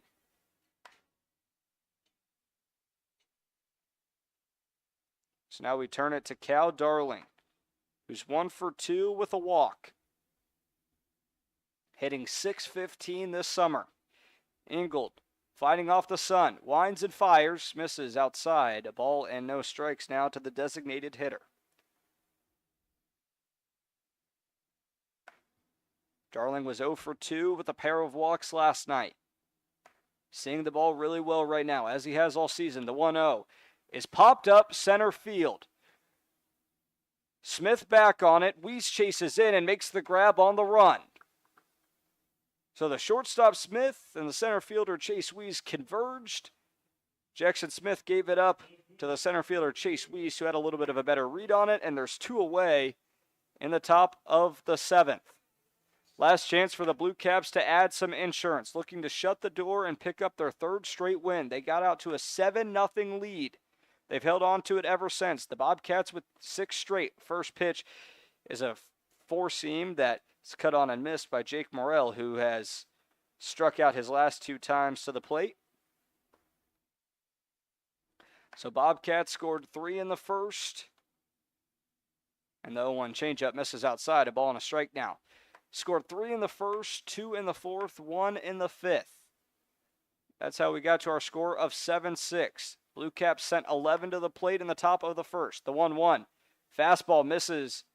Check that. It was in the outside corner. Strike 2. So Chris Smith took a second to regroup himself.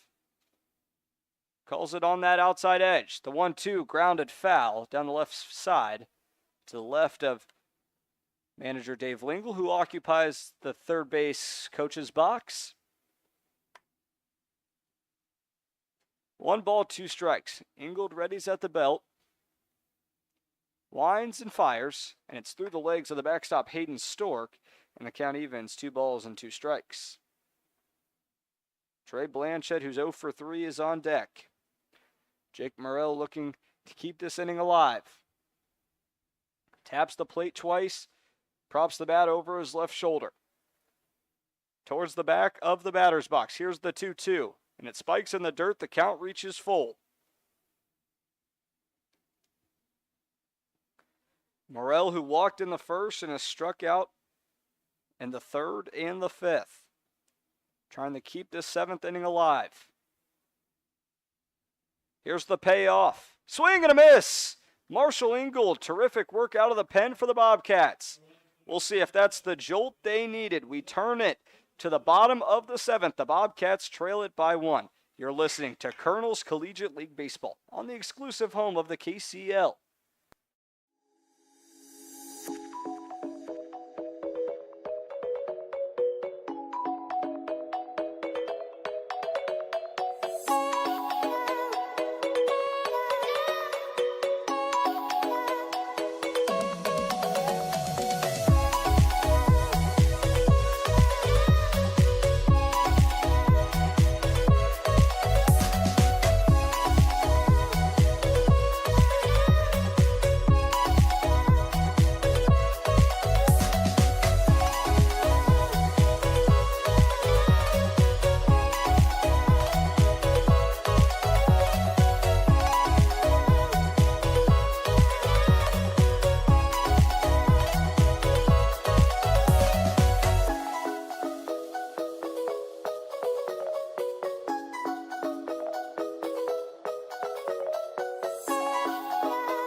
Blue Cap 7, Bobcat 6. We've reached the bottom of the seventh. The 4, 5, 6 hitters due up for the Bobcats. Tying run at the dish. The right-handed first baseman Mark Wagner takes a practice cut, steps in the box, and looks at the adversary Malbec, who winds and deals. The first pitch fastball misses downstairs. A ball and no strikes to open things up to Mark Wagner. Just 7 innings of action here in the KCL. For tied after 7, we go to a home run derby. The 1-0 fastball lined into left field.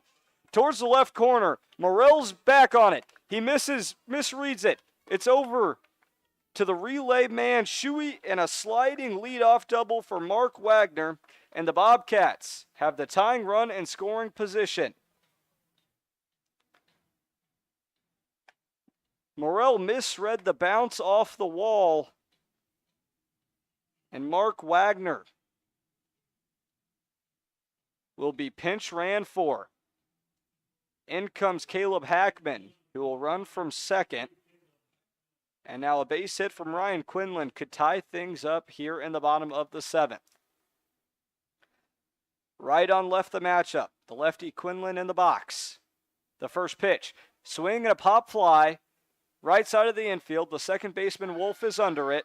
Fighting off the sun, makes a one-handed squeeze, and there's one away after a first pitch swinging pop-up from the third baseman Ryan Quinlan, and there's one away. Now the designated hitter Nick Martis, who's 2 for 3 with a strikeout, steps in with a chance to tie things up or even win it for the Bobcats.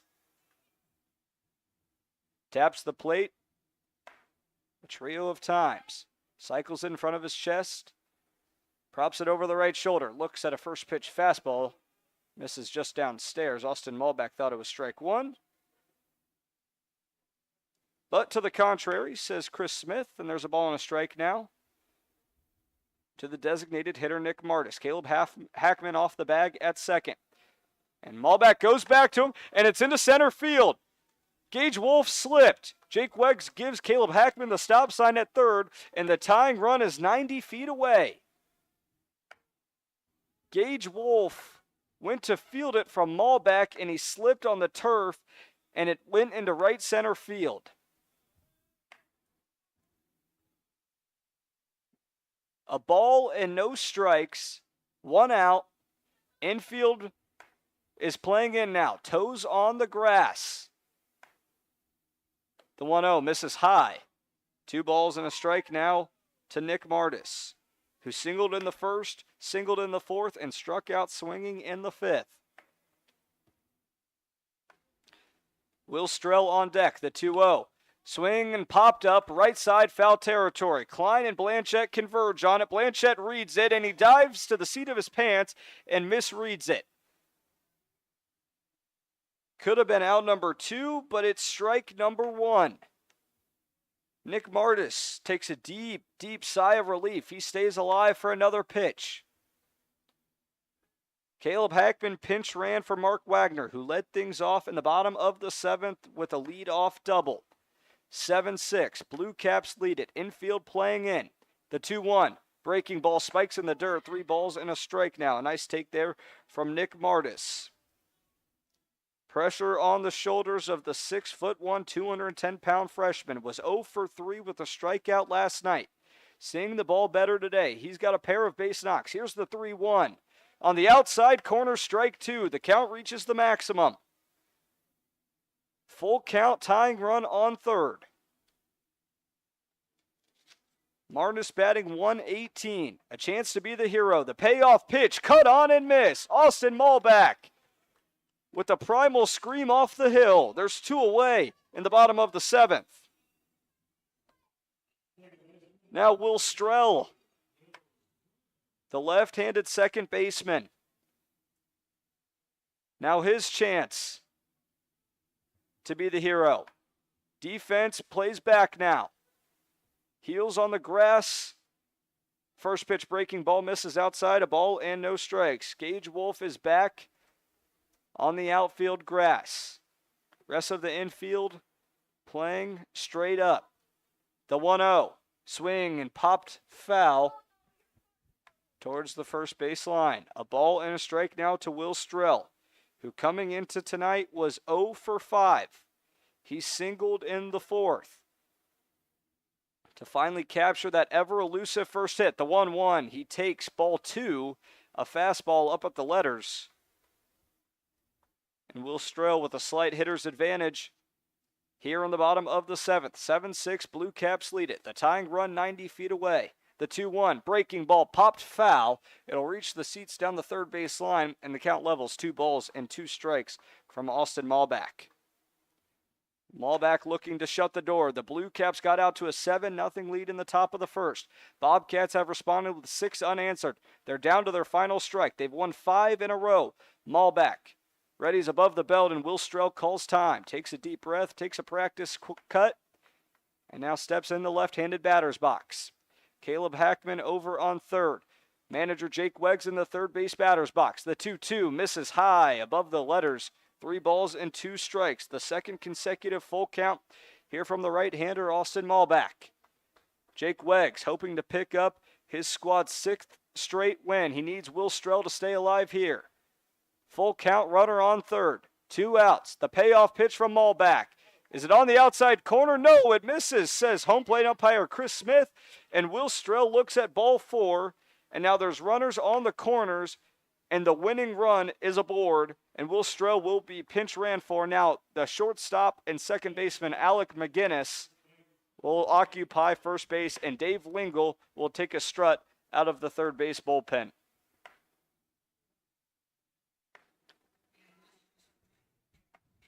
Nobody loosening now. He was with his reliever in the bullpen, walked towards the dugout. Not sure if this will just be a strategic timeout or if he's trying to give someone a little bit more time to focus their mental state in. But there's 2 on, 2 outs. Caleb Hackman is on third. Jake Weggs is instructing his pair of base runners over on third base. Dave Lingle coaching up his infielders. You got to think, if the ball's hit in the infield, you're in a solid spot. You can go to first or second with it. Obviously, Hackman is the runner that doesn't need to go with second base unoccupied, but I would imagine the defense will play a little deeper here with a chance to flip to second or fire over to first. But Trey Thompson, the left-handed right fielder, takes a few healthy practice cuts, and will dig in here to try and save the day for the Bobcats, who have won 5 in a row and are a game back of first place. Malback staring into the sun. McGinnis takes off for second. A first pitch fastball is outside, and 2 move into scoring position. A defensive indifference will move Alec McGinnis, the pinch runner, over to second. So a base hit could win it here for the Bobcats. With a couple in scoring position, they trail by 1. The 1-0. Swing popped up left side.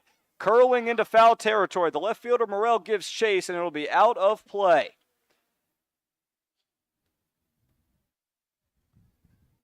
Over to the left field hill. A ball and a strike now to Trey Thompson, who had an RBI sacrifice fly in the 5th. No room for a sacrifice here, though. There's 2 away. McGinnis on second, Hackman on third. 1-1. Malback gets the signal from Klein.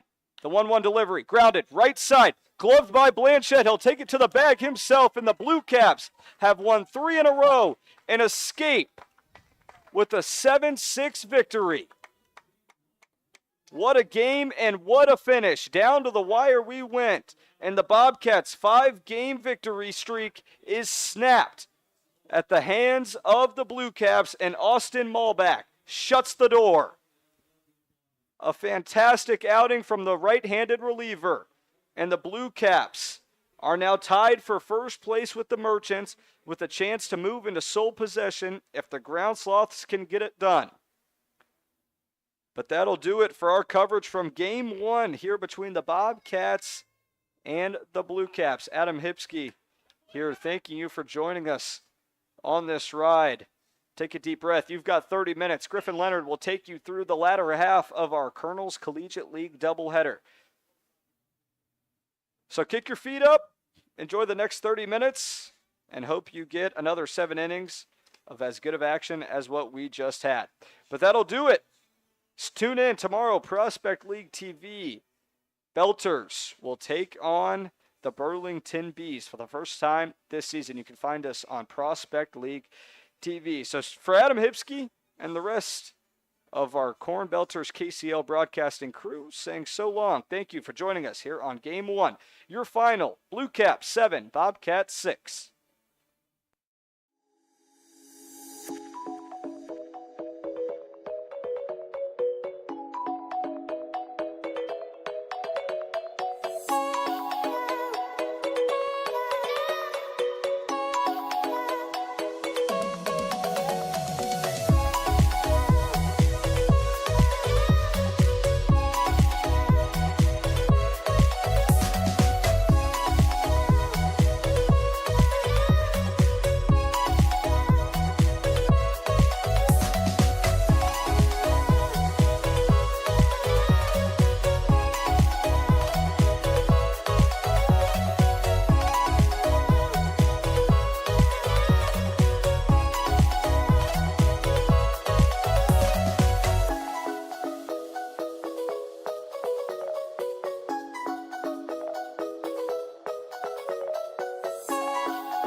Welcome to Game 2 of today's KCL doubleheader. Game 1 ended with a close finish. The Blue Caps got it done to win their third in a row against the Bobcats. And now we come live from the Corn Crib in Normal, Illinois. It's the Merchants and the Ground Sloths. Griffin Leonard, a pleasure as always to be here alongside. After Adam Hipsky took us the distance for Game 1, we got another one on tap. Looking forward to it. 7 innings of Colonel's Collegiate League Baseball. The Merchants, the home team today, they bring out Toby Schreifer to the mound. He's an Illinois State player coming out of Kankakee, Illinois. He'll face Blake Crancer, Shea Brozick, and Mateo Casillas to start the first inning. Blake Crancer, the right-handed hitter, steps into the batter's box, gets set, and we are ready to go here in Game 2 of today's doubleheader. Schreifer delivers the first pitch, which is grounded to Company over at third. Company across the diamond to the first baseman, and that's out number 1.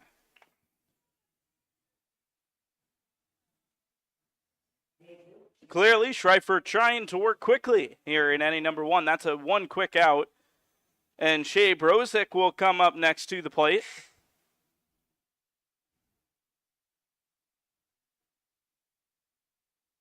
Brozick batting in the 2-hole today. Watches a first pitch fastball skip a foot in front of the plate. It's a first pitch ball. Brozick from right here in Normal, Illinois. A utility player of sorts, but in the infield today. 1 ball and no strikes. The pitch from the right-hander outside, ball 2. Schreifer behind in the count after getting a first pitch ground out on his first batter of the game. Here's the 2-0, the kick and the fire. Curveball in there for a strike. The count's 2-1. Get this camera adjusted for you so you can see down the left field line just a little bit better. 2-1. Schreifer delivers a pitch on the top of the zone. 2-2 as the count is even. We apologize for the lack of the full field. Kind of just got to work with what we've got here in the press box. 2-2, line drive foul. And the count will remain the same. An even count at 2 balls and 2 strikes starts to extend out a little bit. Schreifer trying to sit down Brozick. Schreifer in the windup. The ball at his chin brings it down and comes home. 2-2, poked to right center field over the head of Clay Kahn and into right. Caught on a couple of bounces by Casey, and it's a 1-out single.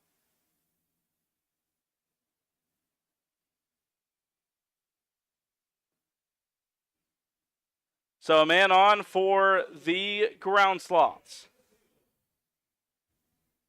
It's the 3-hole hitter, Mateo Casillas. Up for the Ground Sloths, trying to continue this slide for the Merchants, who have lost back-to-back games. Here's the pitch. Strike 1, swinging and missing through the fastball is Casillas.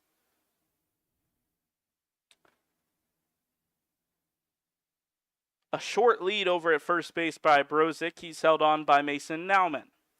Now a step or 2 more. The 0-1. Fastball inside. It was a little low as well.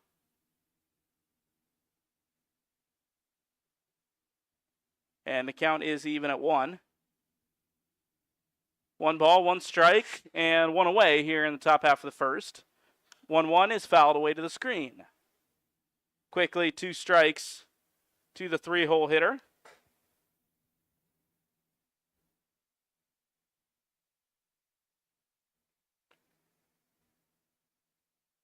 A ball and 2 strikes. Toby Schreifer, the Illinois State Redbird, trying to get out of this first inning without too much trouble. Here's the 1-2 from the stretch. Fouled into the chest protector of the catcher Morelli. But staying alive is Casillas.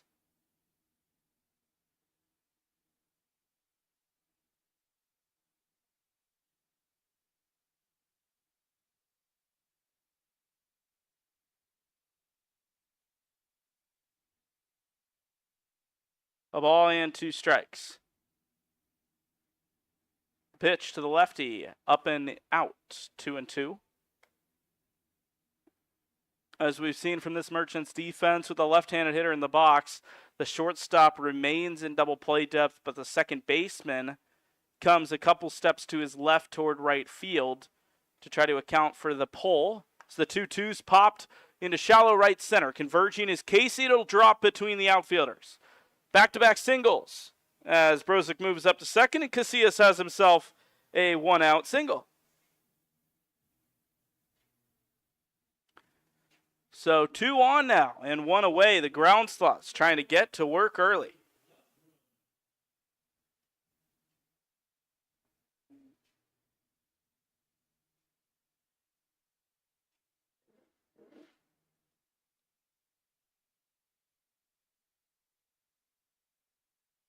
One away, 2 on. The ground sloths trying to be the first to strike. They've got 2 hits with a 0 in the run column. First pitch in there for a strike on the outside edge to Luke Landris.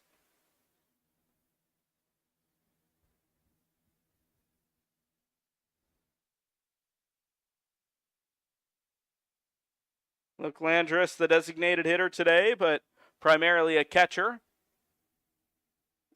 Foul, or hits the 0-1 softly back to the pitcher. Fielding it is Schreifer, and he throws on to first in time, says our base umpire. Got him by half a step.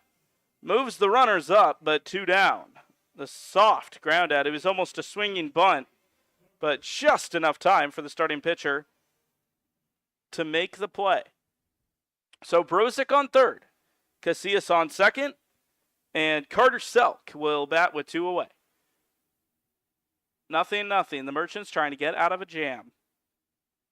Schreifer deals. Fastball just low and out. Perhaps a tad more outside than low. It looked to be at the knees. 1-0 is the count. Infield back to standard depth. And the right on left matchup here at the plate. Schreifer comes forward at the 1-0, and it is swung on and missed. An outside fastball swung right through. Carter Selk, the batter from Quincy University, trying to give his team the lead. 1-1. Just missing that outside edge. And you know, it's difficult to tell, or at least to hear the umpire's call from up here. So you got to rely on the signal, but our home plate umpire takes so long to make the call with his hand that kind of sometimes you just got to wait, as the 2-1 is a curveball swung on and missed. Even in the count at 2, 2 balls, 2 strikes, 2 outs. A couple of men on at risk of being stranded. Toby Schreifer trying to get out of the inning. Back in the windup for the 2-2. Stares in, now brings the leg up and comes home. Fastball just low of the knees. The count goes full here to the 5-hole hitter Carter Selk. Adam Price awaits on deck, the big left-hander. He awaits Schreifer if Selk can reach. The 3-2 swung on and missed. A big strikeout. And Schreifer escapes the jam. 2 hits, but nothing to show for it. We go to the bottom half of the first here on the KCL YouTube channel.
Welcome back to Colonel's Collegiate League Baseball here on the KCL YouTube channel. The Merchants nearly getting on the board in inning number 1, but held just short, or rather the ground sloths, and now the Merchants can go to work. It's Ashton Horsham, who has been seeing the ball as of late pretty well. He takes a ball 1 outside. Lance Keysweeter, the pitcher for the ground sloths this evening. He delivers a 1-0 fastball on the outside edge for a called strike. 1-1. Griffin Leonard on the call. Pleasure to be joined by all of you in the YouTube chat as the 1-1 misses high. 2 balls and 1 strike to the leadoff hitter Horsham. Fastball coming forward, fouled off to the screen.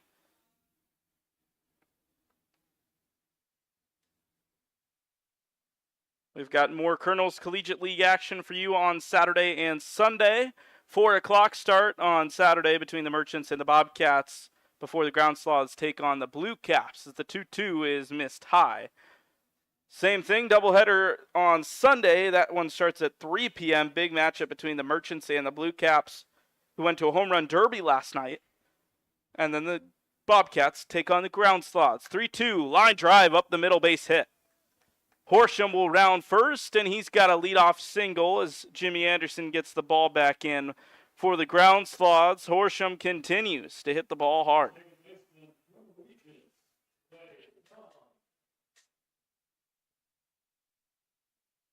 Clay Kahn will hit next as Horsham takes his lead off of first base. Keysweeter,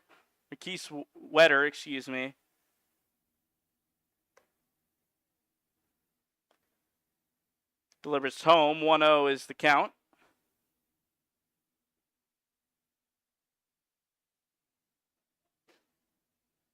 Keysweeter checks on first and now comes home with the 1-0. Misses high. Nate Cooley hopped up quick but decided not to throw over to first, and it's 2-0.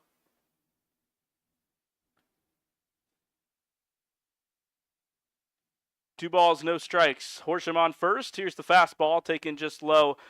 May have skipped in the dirt a little bit, but Cooley handles it coolly, and it's 3 balls and no strikes. Cody Morton and Luca Morelli set to follow up Clay Kahn as the Merchants have a man on and nobody out, and are threatening for another as there's a snap throw by Keysweeter over to first base, caught by Price, but nothing going there.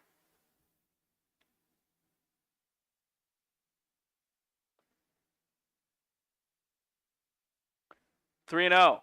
Fastball low, ball 4.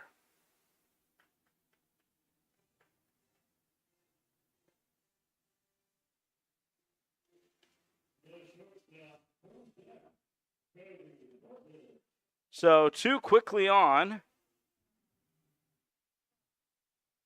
And an opportunity now for the Merchants to really get it going.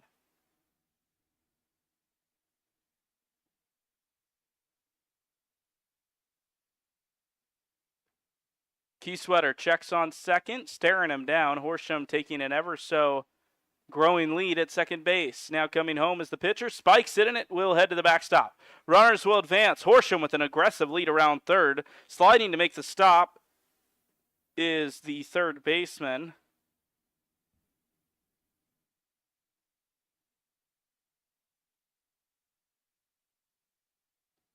So runners on second and third now.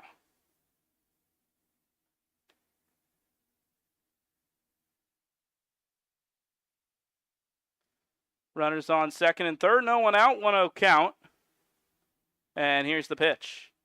On the outside corner, strike 1, it evens the count at 1 apiece.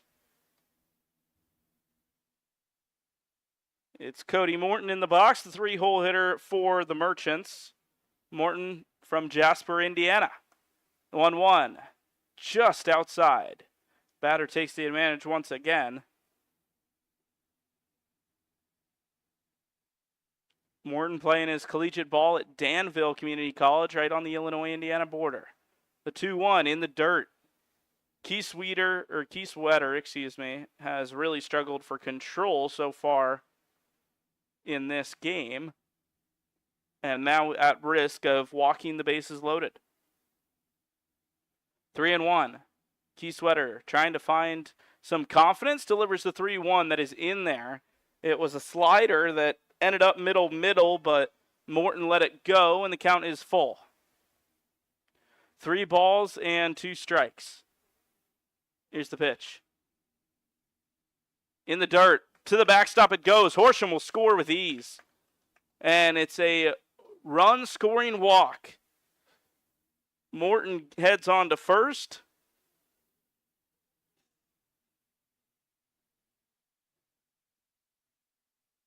And to the corners the runners go. The Merchants grab the early advantage. So Horsham scores on the wild pitch. And we have ourselves a run on the scoreboard. 1-0 Merchants. The runner's going on the first pitch, and in standing up is Cody Morton. Jimmy John's stolen base here in the stadium. If you haven't made it out to the Corn Crib for a KCL doubleheader, we highly recommend it. The food is good, and the views from the seats are even better.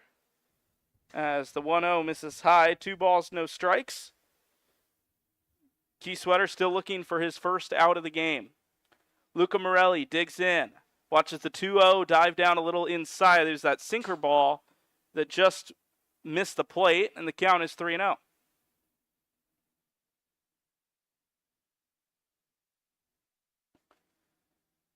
Count to the cleanup hitter. He had the green light, and he fouled it into the catcher. Morelli saw that fastball at the letters, and his eyes went wide, but couldn't quite get the bat on it. 3-1. It'll be Bastidas and Jake Stewart to follow up Morelli here in this batting order as we get to the middle third.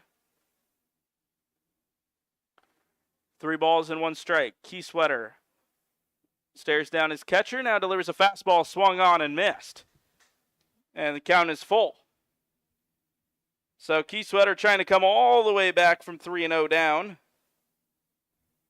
and find himself an out. Another run just 90 feet away. Here's the 3-2. Fastball lifted into shallow center. That ball's carrying, and Anderson has to track it down going behind him. So the run will come in with ease, and the runner from second moves up to third as well. Clay Kahn scores to make it a 2-0 game.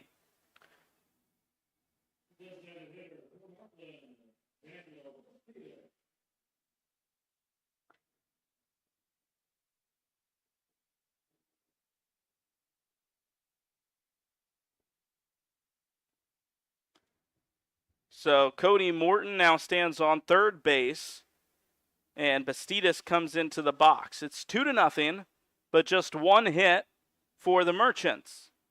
They've benefited off of a couple of walks. Key Sweater trying to get out of this inning, delivers a first pitch fastball that misses high. 1-0 is the count. Daniel Bastidas digs in and rips one to left field. That's hooking away from the left fielder, Selk, and it gets down. Caught on a hop. It'll keep Bastidas at first, but it's enough to drive in the run. An RBI single makes it 3-0.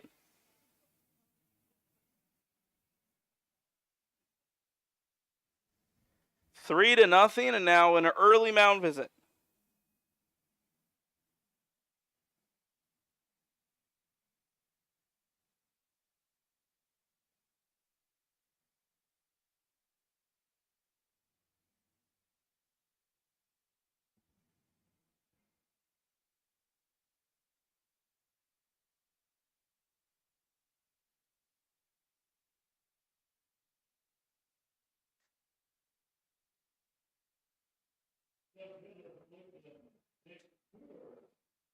So 1 down, and Jake Stewart, the left-handed hitter, into the box for the Merchants. He's got a man on first and 1 away.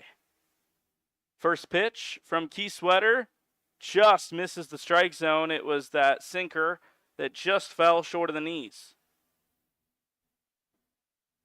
A ball and no strikes. Bastidas leads off first, shuffles on as the pitch is delivered, and it's a fastball high and outside.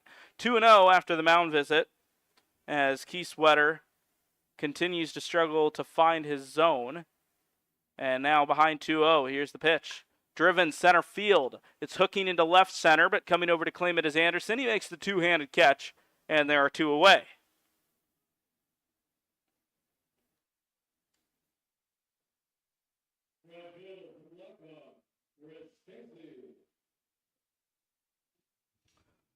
So 2 down now. Bastidas hangs around at first base. And the Merchants with a 3-run lead. Still a chance to extend it. Chris Casey in the box, the 7-hole hitter. The first pitch to him misses up and in. 1-0. The infield, a couple steps in short of the outfield grass. And the 1-0 is lifted into center field. Coming in a few steps is Anderson, and he makes another safe catch to retire the side. But 3 runs in the top half of the first. And the Merchants rolling early. We head to the second here on the KCL YouTube page.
One inning down, 6 to play here in Game 2 of today's KCL doubleheader.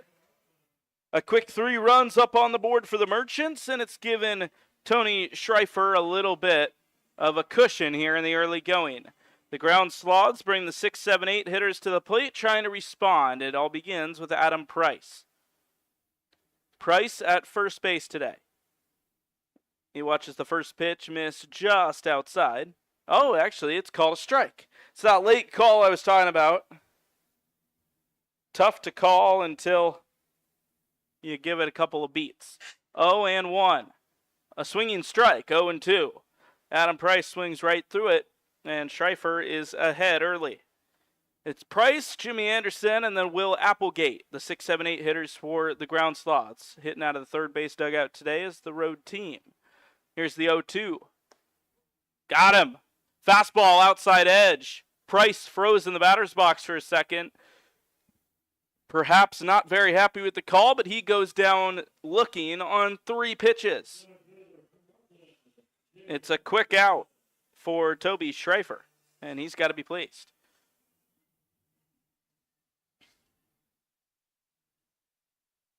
Jimmy Anderson, the right-handed hitting player for the ground Sloths, looks at a first pitch curveball in there for a strike. Anderson, the center fielder today, was quite active in the bottom half of the first, making all 3 outs.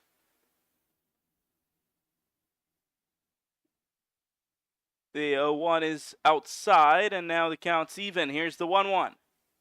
Fastball at the knees for a called strike 1-2.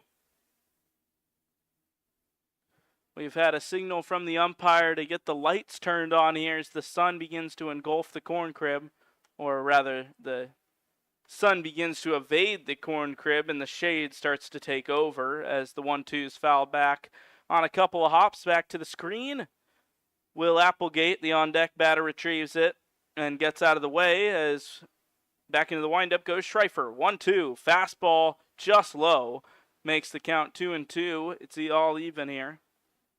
Ground Sloths knocked on the door with 2 hits, couldn't score, and then allowed just 2 hits, but gave up 3 in the bottom half of the first. The 1-2 is lifted high into right center field. Horsham to his left makes the catch, and there's quickly 2 away. It was decently tapped, but a little too high to have much of a chance to do anything, and there's 2 down. Will Applegate to hit. Toby Schreifer, after a couple of early knocks, has really settled in here for the Merchants. From the windup, first pitch to Applegate, driven through the gap in the left side of the infield. Company stretched out but couldn't get there, and Cody Morton didn't leave his stance over at shortstop. It's a 2-out single for Will Applegate to left field.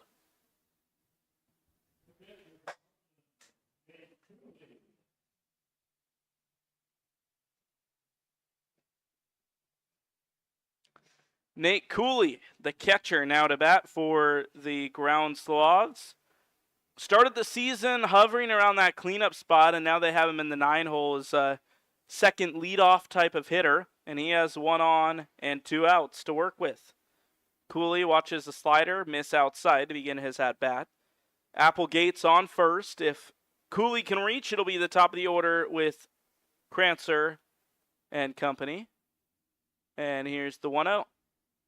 Fastball outside.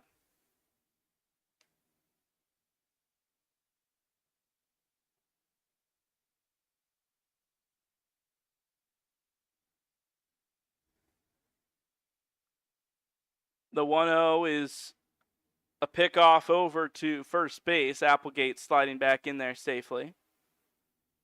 And they actually have the scoreboard corrected. It's now 2-0. 2 balls, no strikes. The pitch, fastball, up at the hands and fouled off. Potentially a bit of a defensive swing from Cooley, but aggressive on the 2-0, and now 2-1.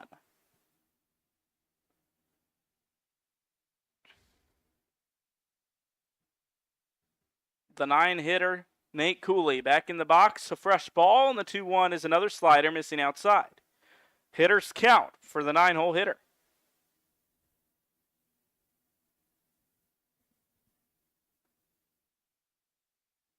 3-1 upcoming. Applegate leading off first, held on by Nauman. The pitch. A check swing, foul ball toward the Merchants dugout, collected on a hop by one of the coaches over there. And the count's full. A strike away from escaping the jam. Schreifer gazes in, looking for his perfect pitch. Checks on the runner. Stares in and comes home. Fastball high, ball 4. A full count turns into a 2-out walk. And Nate Cooley has reached. The top of the order comes around for the Ground Sloths.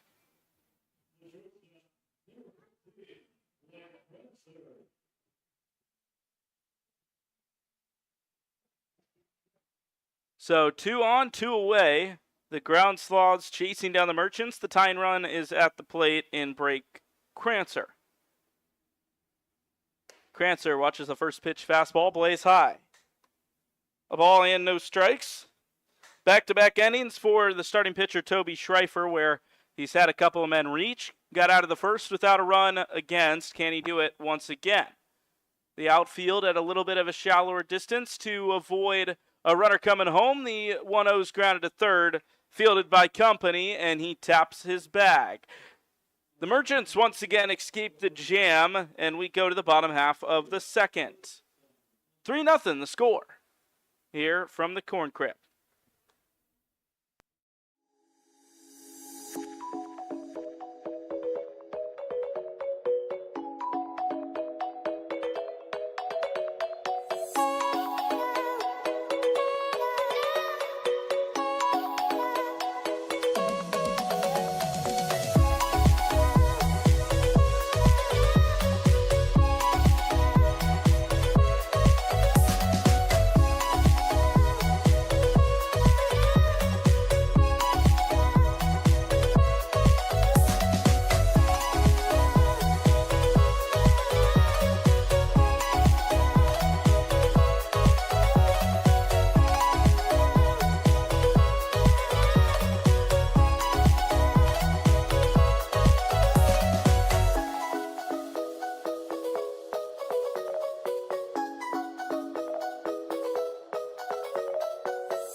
The Merchants trying to keep the good vibes going here in the bottom half of inning number 2.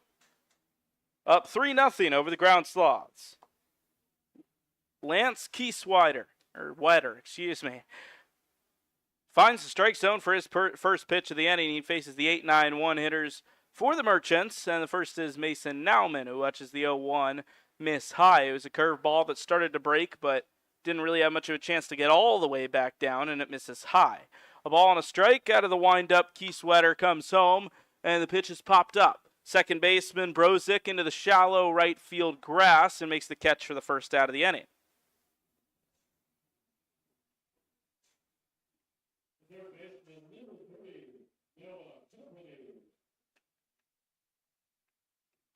Noah Company, the 9-hole hitter, pitches and plays the field.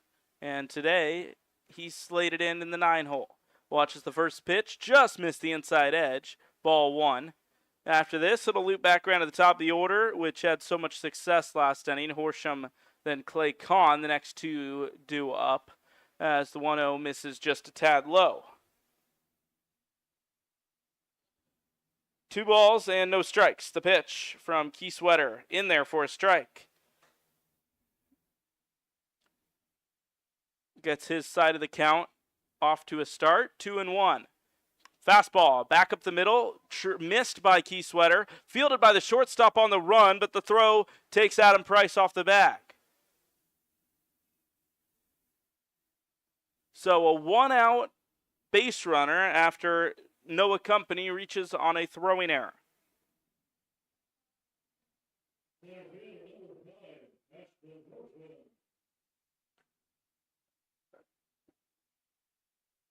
It has yet to be officially scored, but that should, in all likelihood, be a throwing error on the shortstop, as a good throw would have had Company by a step or two. Regardless, it's a 1-0 count now for Ashton Horsham. He singled to right center field, and yes, it has officially been scored an error on the shortstop as the 1-0 misses high. Horsham singled and then came around to score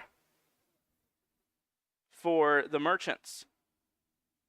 Check on the runner at first, back safely as the throw wasn't really in a position to challenge Company.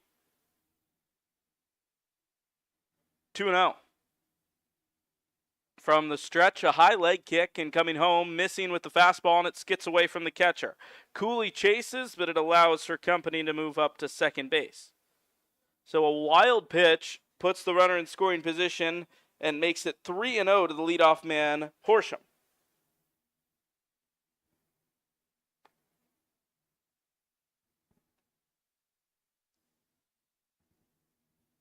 Three balls, no strikes, man on second, 1 down. Fastball low at the knees, 4-pitch walk. And that will put 2 men on. A lot of base runners here early in this one.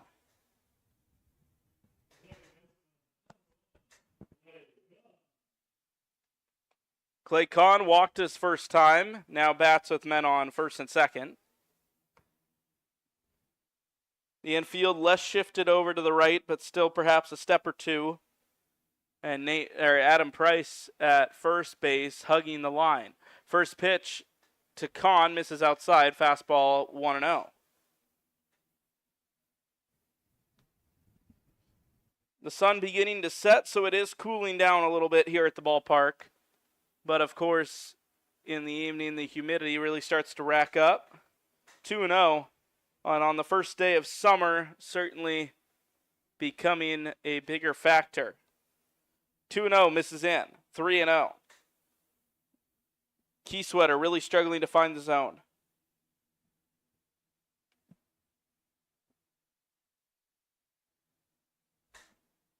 Three balls, no strikes. Fastball in there for a strike. On the inner half of the zone. And Clay Kahn now can hit a little more freely with a 3-1 count. The pitch to the lefty, high, ball 4. Another walk, and the bases are loaded. And it'll be another mound visit coming for the Ground Sloths. Bottom 2, 1 out. Action in the bullpen. And this is slowly getting very difficult to manage for the Ground Sloths. So the Merchants already lead by 3, trying to extend that. And it would be just a base hit that would put a couple more on the board for them with the 3, 4, 5 hitters upcoming. We're hanging out here at the Corn Crib. Got some Corn Belters baseball tomorrow. The Burlington Bees come to town. You can catch that one on Prospect League TV. Myself and Evan Schmeiser on the call. We're looking forward to getting that one for you. The Corn Belters in progress right now in Burlington. They're up 8-5 in the top half of the 4th inning. Another high-scoring one over there. Chase Mason just homered a moment ago. A 2-run home run for the catcher, who's actually the left fielder tonight. How about that? It's the second home run for the Corn Belters today as Will Flanagan hit a 3-run shot in the 3rd to give him the lead.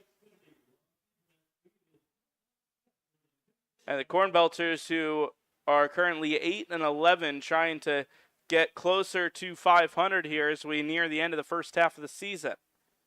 Do you have any questions about the Corn Belters or the KCL? Drop them in the YouTube chat. I'll pop in every once in a while and see if I can answer a couple of those for you on air. If you have a question about the Prospect League, the Corn Belters, or the KCL, let me know. I'll try to get it answered. 1-0 is the count. Cody Morton in the box. Walked his last time. A walk here would bring in a run. Here's the 1-0. Fastball high, 2 balls, no strikes. We'll check in on the Corn Belters later on in this game. 2-0 after the mound visit. Fastball grounded to the second base side. Fielding it on his way to first is the second baseman Brozick, so no double play, but he throws on to first, retiring Morton. It's an important out for the Ground Sloths, and it's 4-0. 2 outs, 2 men on, and a 4-0 score. Luca Morelli, a sac fly last time, and with 2 down, sac fly won't really do you much here.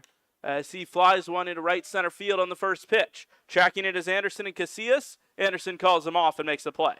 Ends the second here from the Corn Crib, but another tagged on for the Merchants, and it is 4-0. Looking forward to another inning here as we move to the 3rd. 4-0.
Back here live for the top half of the third inning. Griffin Leonard joining you for Colonel's Collegiate League action. 4-0 the score between the Merchants and the Ground Sloths. It's the Ground Sloths in the box to begin the third inning. It's the first pitch ground ball up the middle for a base hit from Shea Brozick. He singles to lead it off, and the Ground Sloths is off to a good start, trying to erase this deficit.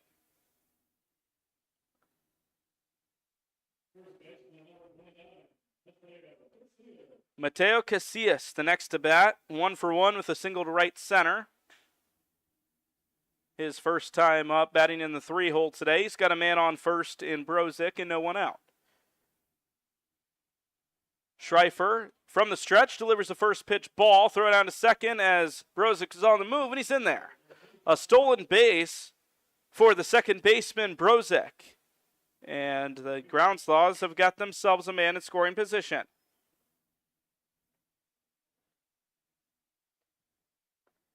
One ball, no strikes. Action in both bullpens at the moment. We'll see which team decides to make a move first. 1-0. Pitch is fouled away. Back high over the Sweets down the third base side. Mateo Casillas working to move that runner over and potentially score him for the Ground Sloths, who have yet to get on the board. If you're just joining us, 4-0, the Merchants lead over their foes, the Ground Sloths, here in inning number 3. Here's the pitch, fouled away again, same spot, only this time it's off the wall, off the glass of the Sweets down there. If you've got a large group and you want to come out to a Corn Belters game, you can call the Corn Belters box office and reserve a suite for 25 or more tickets. And I believe, depending on the suite, you might even get some free food. But there's a ball and 2 strikes now to Mateo Casillas. Fastball popped up to left field, hooking down toward the line and foul. Chasing it was Stewart. He got across the foul line just as that ball was dropping, so if it had stayed fair, it probably would have ended up in his glove, but instead, Casillas stays alive and the count remains 1-2.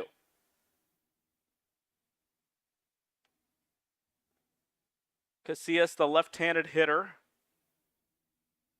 looking to fight for his Ground Sloths, plays his collegiate baseball at SIU Edwardsville, and faces the 1-2. Fly ball right field. Heading back is Casey. That one's headed back toward the track, but it's tracked down.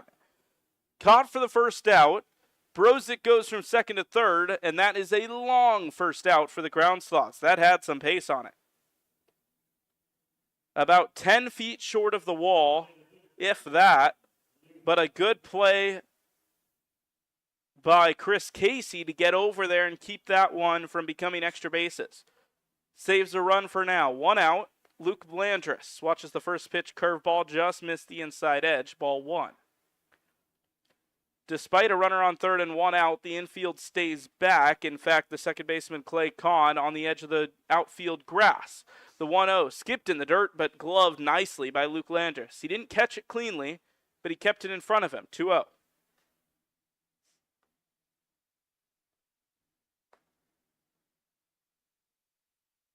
Two balls and no strikes. Schreifer coming out of the windup and a swing and a miss on a pitch at his eyes. 2-1.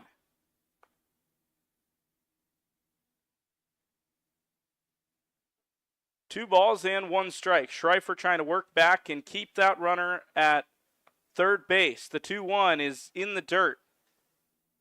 3-1 the count.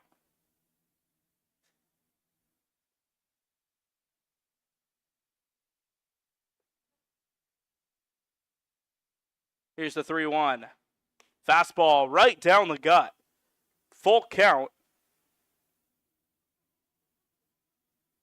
And it is 3-2. 1 down. Important runner at third for the Ground Sloths. Brozick leads off, and here's the pitch from Schreifer. The payoff. Swung on and missed. A big strikeout for the Merchants. 2 away.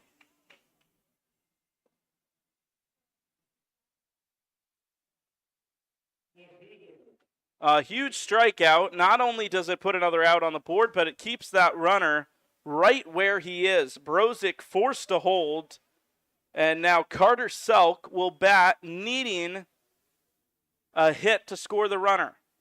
A first pitch ball misses high. All 3 innings, the ground sloths have threatened on Toby Schreifer and the Merchants, but have been unable to find their first run. Trying to change it. Here's the 1-0 and misses high.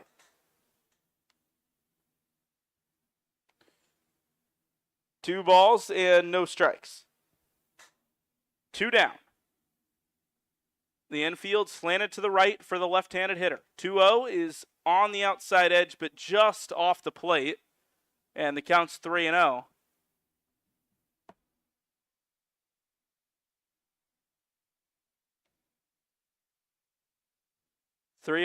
And it misses outside. A 4-pitch walk.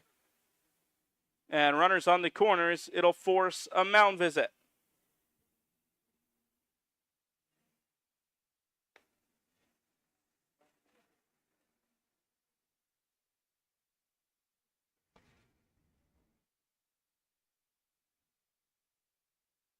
So we'll stay here as the coach tries to calm down Toby Schreifer. And as the sun begins to set here in Normal, Illinois, it's the summer solstice today, first day of summer. 15 hours of sunlight from 5:25 to 8:30. That's a long day. 15 hours, the sun begins to set, and the moon begins to rise. It looks full, but I Googled it, and the full moon is actually tomorrow. I'm not sure if there's a special name for that, if the summer solstice and a full moon are on the same day, but maybe that's something to look up a little bit later. Because now in the box, after the walk and the mound visit, is Adam Price. Runners on the corners, 2 outs. Big spot for the Sloths. The pitch from Schreifer. First pitch fastball that is in there for a strike on the low and outside corner. Perfect placement against the left-handed hitting Price. 0-1. Schreifer trying to work himself out of a jam once again. The 0-1, a lazy swing, grounded foul, just staying in. And it counts 0-2. No balls, 2 strikes. Price down in a hole. Can he climb himself and the ground sloths out of it with him? 2 outs, 2 strikes. Toby Schreifer. The slide step, and he comes home, and the pitch is fouled away, out of play. Price stays alive. We'll fight for at least one more pitch.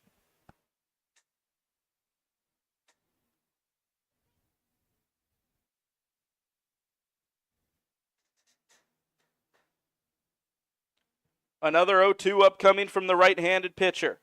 Facing the lefty, here it is. Ground ball, second base side, Clay Kahn.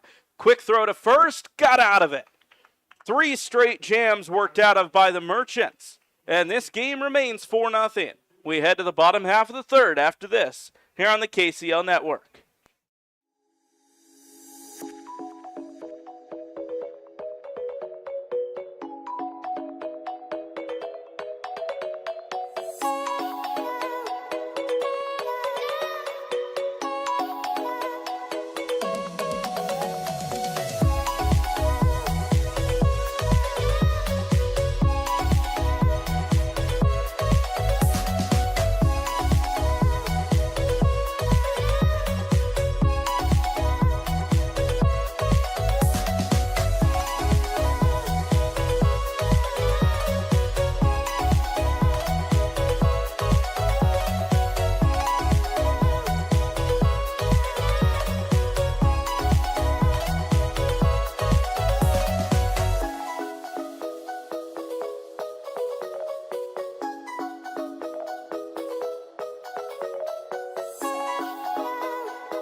Bottom half of inning number 3, Lucas Kieswetter's day is done.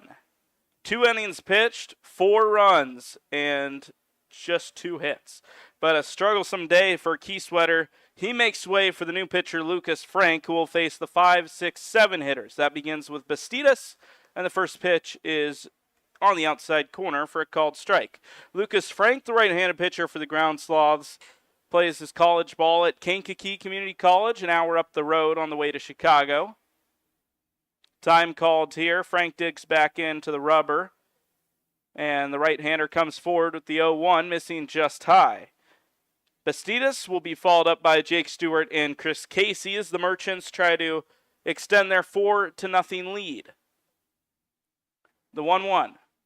Inside fastball nearly clipped the batter. Instead, it heads harmlessly to the backstop, where it'll be grabbed by one of the Ground Sloths coaches, and it's 2-1. Frank behind in the count. Right-hander with the fresh ball from the windup. Check swing, no appeal though, and the pitch is high for ball 3. A hitter's count for the 5-hole hitter Bastidas. He singled to left his last time and now has an opportunity here.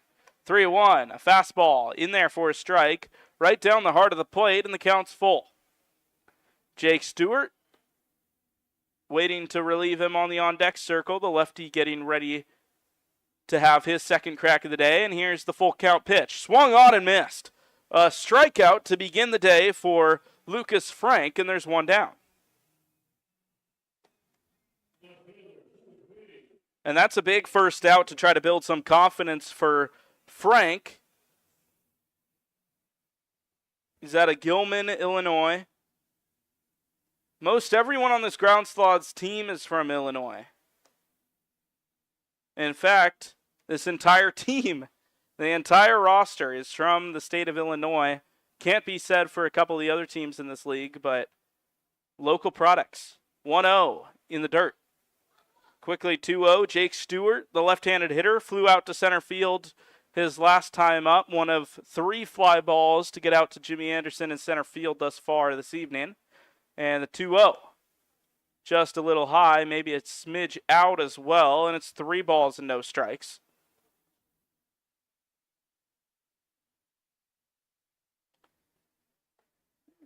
A hitter's count, and now the 3-0 on the inside corner. Stewart ducked out of the way, and perhaps a little bit of two-seam run on it helped it to find the inside edge of the plate. Here's the 3-1 from Frank. Went outside corner and found the corner. 2 good pitches from the right-handed hitter to work himself back into it. Counts full. Righty on lefty matchup. From the windup, here goes Lucas Frank in the delivery. Fastball, grounded second base side. Brozick on a hop, fields to first, and there's 2 down. Shea Brozick makes the play. And now the Ground Sloths starting to work a little bit more efficiently defensively. Trying to put up their first defensive 0 today on the scoreboard. It was 3 in the first for the Merchants and just 1 in the second, although it could have been quite a few more with the bases loaded at one point. But no one on and 2 outs. First pitch strike to Chris Casey. Chris Casey also flew out to center field his first time. And Frank back into the windup, delivers the 0-1, a curveball that he kind of slipped coming out of his hand, and it's 1-1 as it almost hit the batter. Mason Nauman will hit next for the Merchants. 1-1. Fly ball right side, drifting into foul territory. Price has a long way to go. It'll be the second baseman, Brozick, trying to get there, and he's just run out of room. Nearly got there. Brozick running about 55 feet behind him and to his left, and maybe just a step too short trying to get to that ball. So an entertaining strike, and there's now 2 strikes on the batter.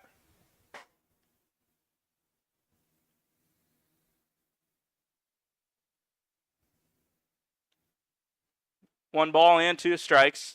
Right-handed hitting Chris Casey digging back into the batter's box. Here it is, the 1-2. Curveball dove away from him, swung out, and they say he made the catch cleanly. So 1, 2, 3 go the Merchants, but they lead by 4. We go to the inning number 4 when we return here on the KCL Network.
A new pitcher for the Merchants here in inning number 4. After 3 innings of shutout ball, but definitely not easy innings, Toby Schreifer is done for the day. He'll be relieved by the pitcher out of Sauk Valley Community College. It's Mason Walker, the left-hander.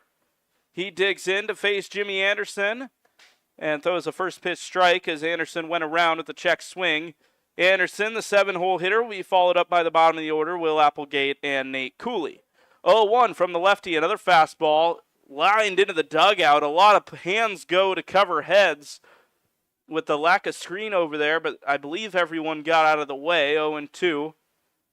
I guess the benefit is most Merchants are in the field at the moment.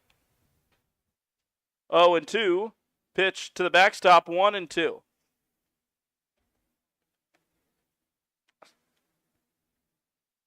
Mason Walker, the left-hander out of Clifton, Illinois, comes forward, and the pitch is fouled into the leg of the hitter, Jimmy Anderson.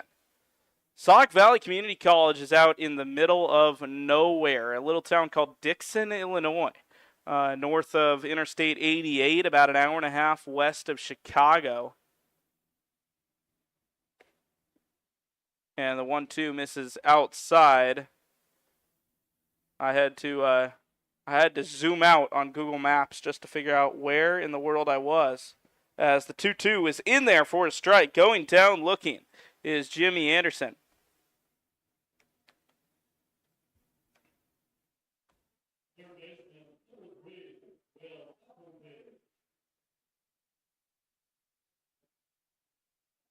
So Will Applegate will be the next to stand in. Lefty on lefty matchup coming in.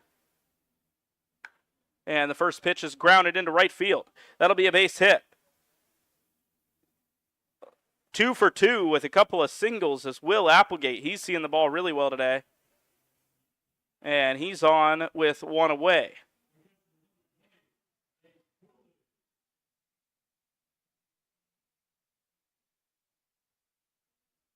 Sauk Valley Community College, home to just 2,000 students, including the man on the mound, Mason Walker, who delivers a first pitch strike to Nate Cooley.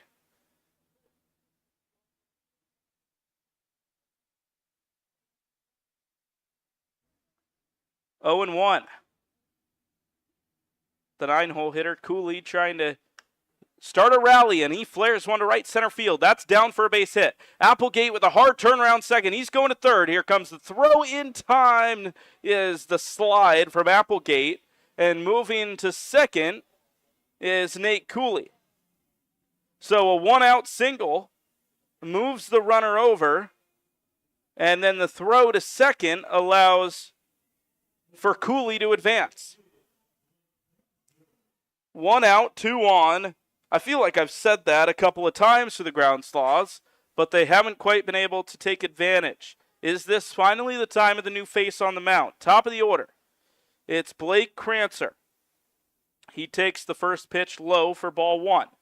Crancer is grounded out to third base, both of his at-bats. 1-0. The pitch is a little low and taken again for ball 2.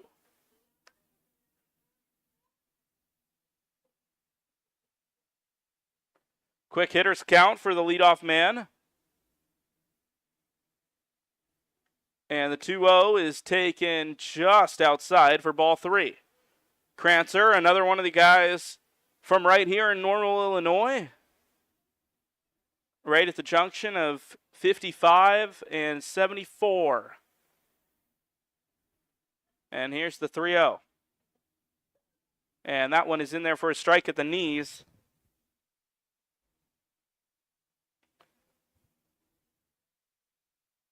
Three-one, an opportunity for the Ground Sloths to finally break and get onto this scoreboard. Here it is, the 3-1, grounded to third again. It'll score a run, and the throw goes high into right field.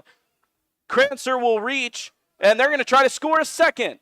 Coming around second and scoring is Nate Cooley. Crancer's going to go all the way to third. He hit a ground ball to third base for the third time today, but this time it worked out pretty well.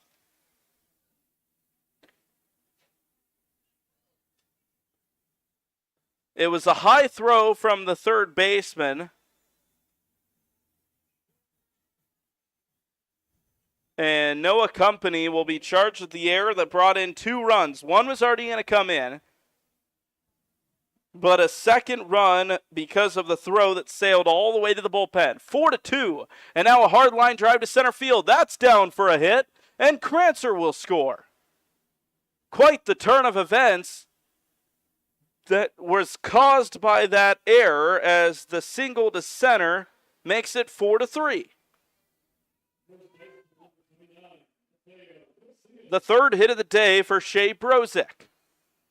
And that's big because you have a line drive to center like that. That's not going to score a runner from second. So now you'd be looking at 4-1 with the bases loaded. Or rather, just runners on the corners had they retired the runner at first, as there's a first pitch strike to Casillas. But instead, because of the error, an extra run comes in to score, and Crancer goes from being out to going all the way around to third base, and he scores on the resulting single. So a 2-run flip that could result in more, as there's a line drive foul down the line, quickly 0-2 to Casillas. Casillas nearly hit one out his last time up, hit it all the way to the warning track in right field before the ball was tracked down by Chris Casey. He bats now with the tying run on base for the Ground Sloths. 0-2. Going to first, they have him in a rundown. Trying to slide in and beat it is Brozick, and he is tagged out. Quick lefty pickoff from the pitcher Walker. He had Brozick stealing on first movement, and it was just a simple throw from Nauman down to second, and they had him picked.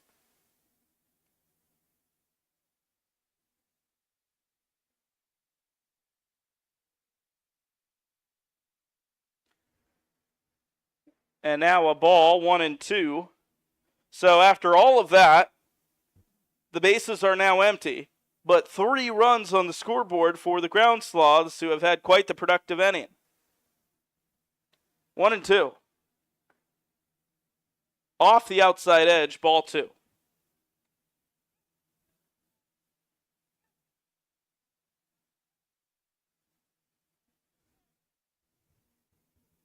Two balls, 2 strikes. Nauman digs back in. Swings and misses at the slider to strike him out. That ends the inning, but 3 runs.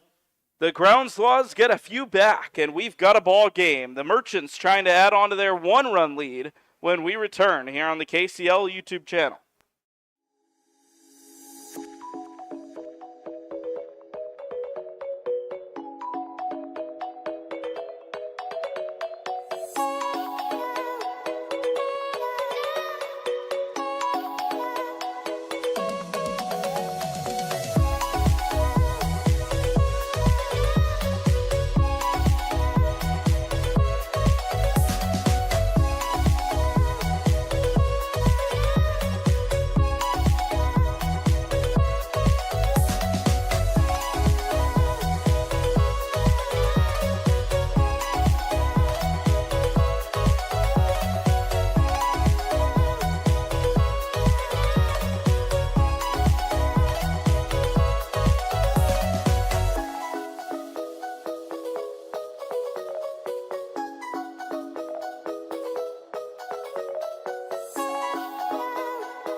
If you only look at the hits column, it looks like the Ground Sloths are killing it. They've out-hit the Merchants 7-2, but the Merchants lead this ball game 4-3 as we bring you back for the bottom of the 4th. It's Nauman, Company, and then back around to Horsham at the top of the order. Mason Nauman takes a first pitch in the strike zone for an 0-1, and now the 0-1 comes forward outside for ball 1. It evens the count. Lucas Frank out there for inning number 2 of work after leaving the Merchants scoreless in inning number 3. The 1-1 is outside. It forced Nate Cooley to stand up and take a half step to his left just to bring in the ball. 2-1 the count. And here's the pitch. Swung on and missed. 2-2. Applegate, Crancer, Brozick, and Price, the infielders for the Ground Sloths. Selk, Anderson, and Casillas in the outfield. Here's the 2-2, and swung on and missed. Another strikeout for Lucas Frank. He has rendered this Merchants offense stagnant here in the middle innings of this 7-inning game. Game 2 of today's KCL doubleheader. Adam Hipsky had the call for Game 1, where the Blue Caps hung on to a 7-6 win over the Bobcats after scoring 7 in inning number 1. Held on as the game wore on over the course. 1-0 to the 9-hole hitting Noah Company, who reached on an error his last time in there for a strike, the 1-0, and the count's even. 1 ball, 1 strike, 1 out. The Merchants, the home team today, trying to extend their lead. 1-1, tails inside on the hitter, and Company backs up to get out of the way. 2 balls and a strike to the 9-hole hitter. He'll be followed up by Horsham and Kahn as the lineup rolls around. 2-1, fastball, just off the outside edge, 3-1.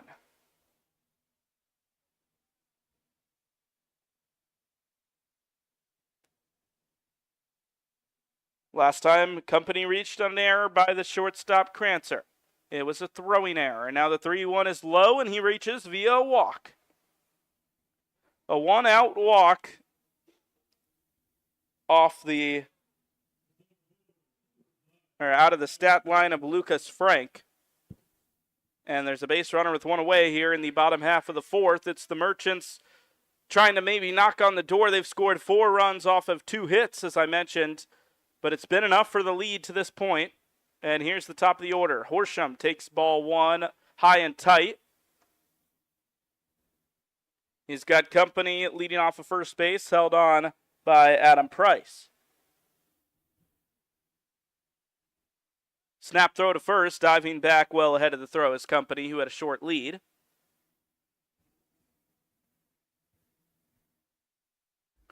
One and 0.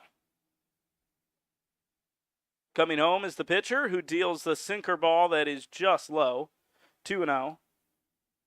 Lucas Frank walked the last hitter after striking out the first batter of the inning, trying to find his control again, yet to do so to Horsham. Here's the 2-0. Popped into center field. Coming in a couple of steps and now backpedaling, making the catch is Jimmy Anderson. 2 down here in the bottom half of the 4th. And trotting back into first base is Noah Company. He'll be held there. 1 on, 2 out. And a long ways to go for Company if he's going to score here. He'll likely require the assistance of Clay Kahn, who steps into the left-handed batter's box. 2 outs. Kahn, the lefty, facing the right-handed Frank. Runner going on the first pitch. It's in their strike zone for a called strike, and sliding ahead of the throw is Noah Company. The ball skipped by Crancer at shortstop, but he was in there regardless.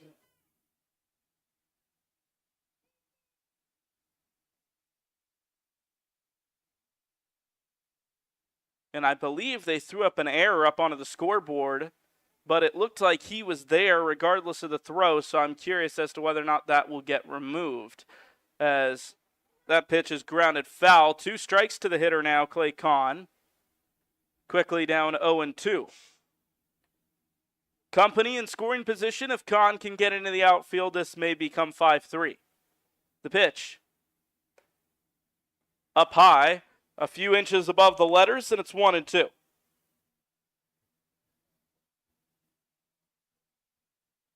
Lucas Frank digging in. The Kankakee product throws the 1-2 high and away. 2-2 the count. No bullpen activity at the moment as we have passed the halfway point of this 7-inning game. Cody Morton awaits on deck if Clay Kahn can reach for the Merchants. Here's the 2-2. Grounded foul. Trickling over to that empty bullpen on the ground Sloths side, and a fresh ball into play for Frank as he'll get ready for another 2-2 pitch. Checks on the runner, now comes home. Popped up. Shallow right. Coming in is Casillas. He calls off his second baseman and makes the catch. The 4th has concluded, and the game has become much closer. 3 runs in the top half make it 4-3. Stay tuned for an exciting finish from the Corn Crib here in Normal, Illinois.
Top half of the 5th inning here from the Corn Crib. It's Colonel's Collegiate League Baseball here on YouTube. Griffin Leonard alongside here for the call.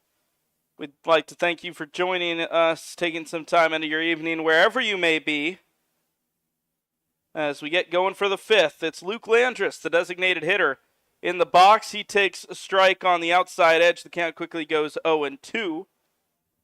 It's the 2nd inning out there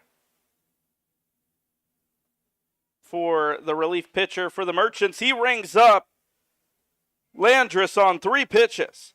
Mason Walker sits down the first batter of the inning with a hard fastball on the outside corner. Looks like we're having some camera issues.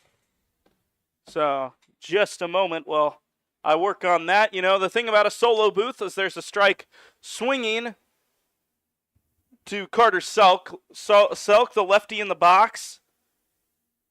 Mason Walker working quickly, skips a pitch, and it's 1-1. The thing about a solo booth is you got to do everything. So, camera should be up in just a moment. And the count is 1-1. Here's the pitch from the lefty Walker. Swung on and missed by Selk. 1-2. Oh, look at that. 1-2 the count. As a fresh battery is in the camera. And a fresh count upcoming as there's a 1-2 swing and a miss. Striking out Carter Selk is Mason Walker, who has back-to-back Ks to start the inning. 2 down.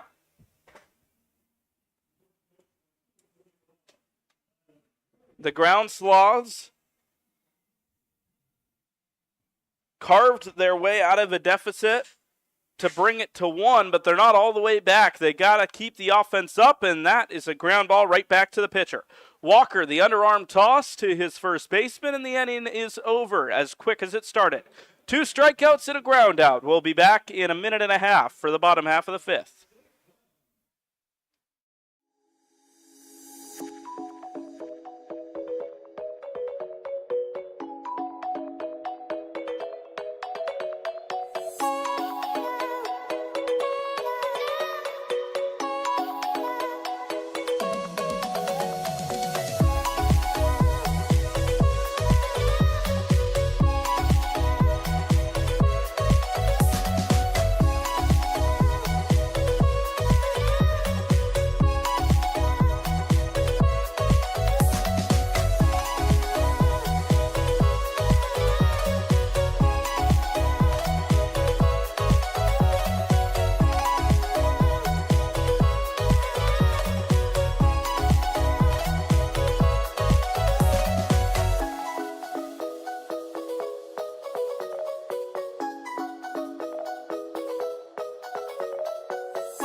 Bottom half of inning number 5. The Merchants clinging to a 4-3 lead here on the Colonel's Collegiate League Network. Griffin Leonard for the call.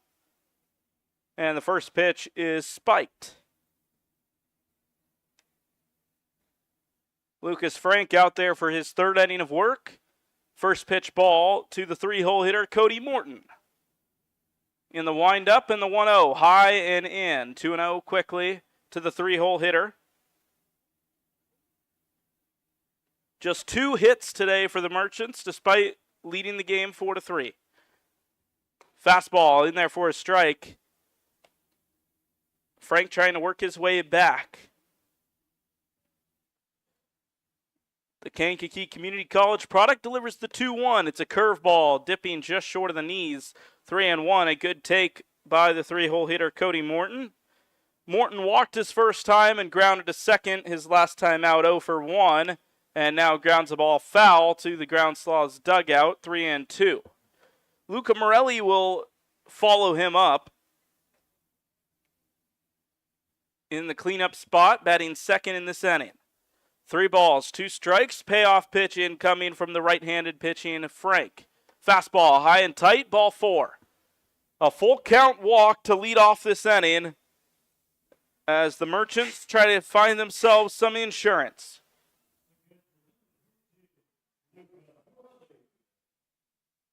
So Luca Morelli will bat with the man on first, no one out. 0 for 1. A sac fly and a fly out, both to center field. That's his hitting line for this evening's ball game. Would love to find the turf with one as there's a quick throw over to first from Frank. Cody Morton having to dive quickly back in there, and he is able to get in there. First pitch, high. Very high for Morelli. He ducks out of the way, 1-0. No bullpen action for the Ground Sloths or the Merchants here in inning number 5 as that pitch is popped up. Heading toward the net, trotting over is Cooley, but out of play. Skipping up into the seats here behind home plate, and a couple of kids wanting a sweet treat from the snack shack go and collect the ball. You see, if you get a foul ball here at the corn crib, you can trade it into the snack shack for either an ice cream or a bag of chips, something, tasty and hopefully not too expensive on the concession people. But I guess if you were looking for a reason to come out to the ballpark, find a baseball line somewhere and you can get a free ice cream. Why not? 1-1, another pickoff down to first. And Morton gets in there easily before the throw. Morelli digs back in. Working with no one out. Runner moves. Pitch on the outside edge. Throw down to second. Not in time. Morton slides in ahead of the throw. A stolen base. And that gets him into scoring position. A 1-2 count for Morelli. So that pitch found the outside corner. A ball and 2 strikes. The pitch from Frank. The low leg kick. Curveball just finds a space a bit high. He was trying to hook it back down onto the top of the strike zone and couldn't quite find the spin rate for it. 2-2. Counts even.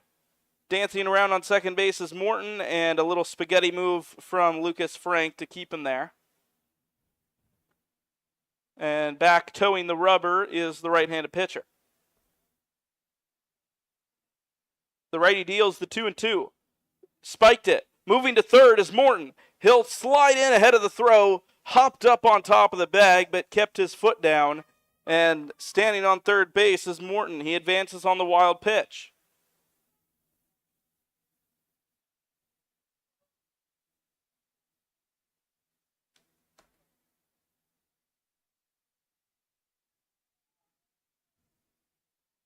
Three balls and 2 strikes. Morelli's worked it full. Here's the payoff. Line drive left center field. Going over is Anderson. He'll make the catch, but it's plenty deep enough to score a run. 1 down and 1 in. As a sac fly, Luca Morelli's second of the day, plates Morton, and there is now a 2-run lead for the Merchants, and they've scored once again without even getting a hit.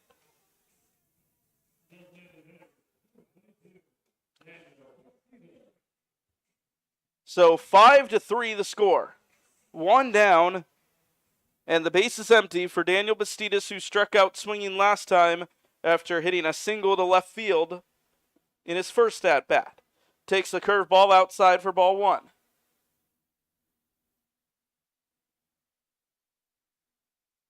1-0 from Frank. Inside, 2-0. 5 runs on 2 hits. That's the stat line for the Merchants, who have taken advantage of every base runner they've gotten, despite not hitting the ball exceptionally well as the 2-0 misses inside. 3 balls, no strikes for Bastidas. He's followed up by Jake Stewart and Chris Casey. 3-0. Frank from the windup. Misses high. A 4-pitch walk. And the question is when and if the bullpen will get active. We'll see a mound visit here with one away.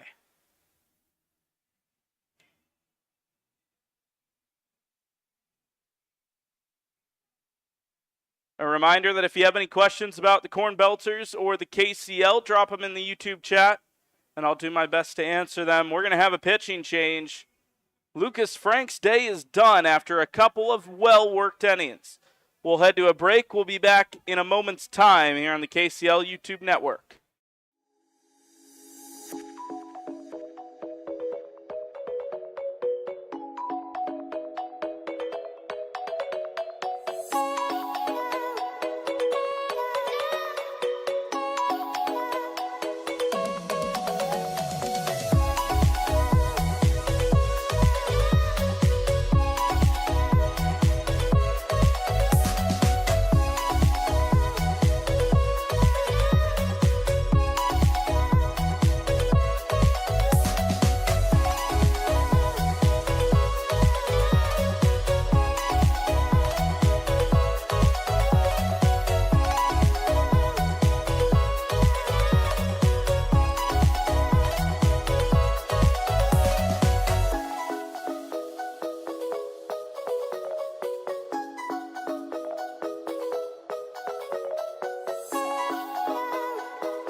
Jake Stewart is in to hit for the Merchants as we're back here from the Corn Crib. One down and a line drive base hit to left field.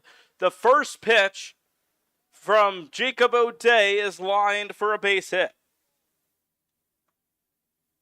It's a one-out single. It moves Bastidas up to second base, and Jake Stewart stands on first.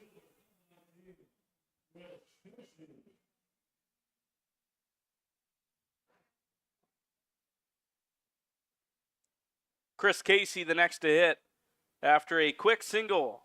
The first hit in a while for the Merchants. Second and first. First pitch high for Chris Casey. Casey, the right-handed bat, steps in on the right-handed pitcher.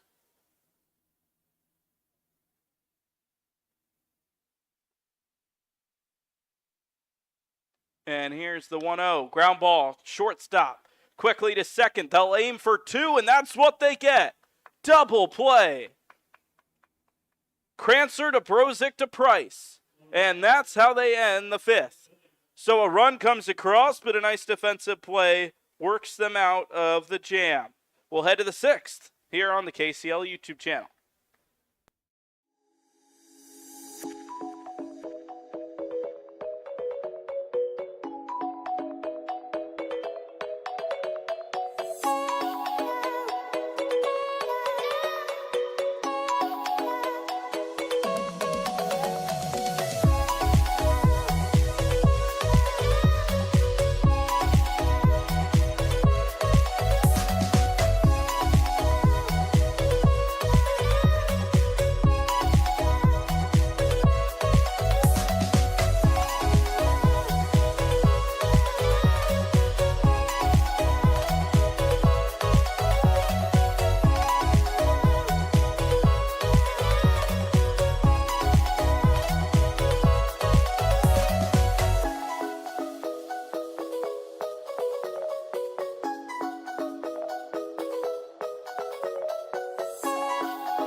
We are getting closer to crunch time, folks. 5-3, the Merchants lead.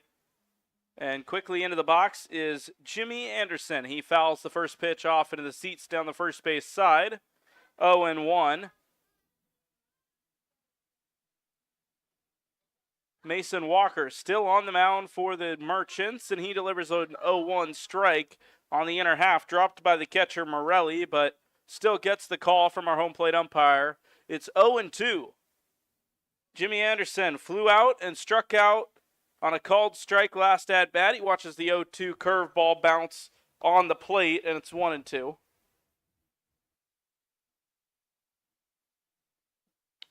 A ball and 2 strikes. Here's the pitch. Fastball fouled off into the screen. And 1-2 the count. Jimmy Anderson, the 7-hole hitter. He'll be followed up by Will Applegate and Nate Cooley to round up the bottom of the order here in the 6th. For the ground Sloths. 1-2. Curveball froze him. Froze him on the outside corner. And Anderson, for the second time in a row, goes down looking. 1 away.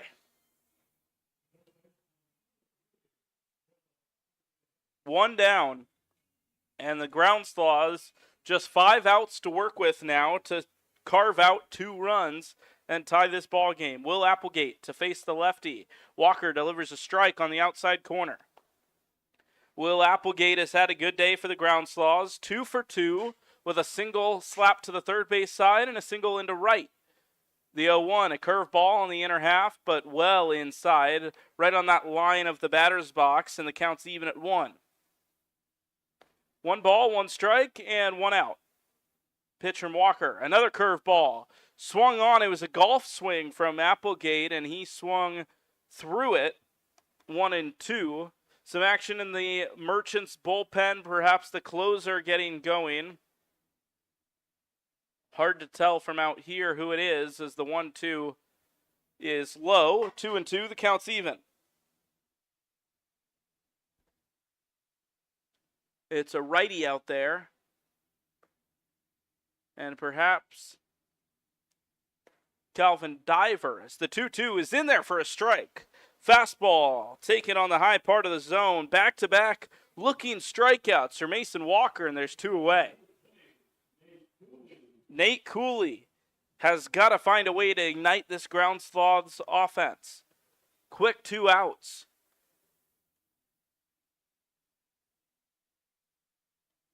Here's the first pitch. High, ball 1.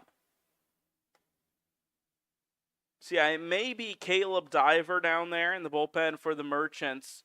Pitched 2 nights ago as the 1-0 inside. 2-0, a hitter's count for the 9-hole hitter, Nate Cooley.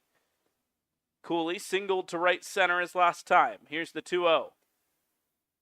Just below the knees, 3 balls, no strikes.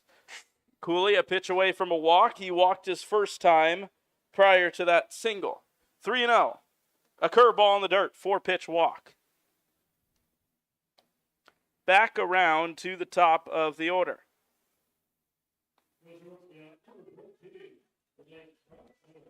So Blake Crancer will hit with 2 away. He's hit the ball to the third baseman, Noah Company, all 3 times.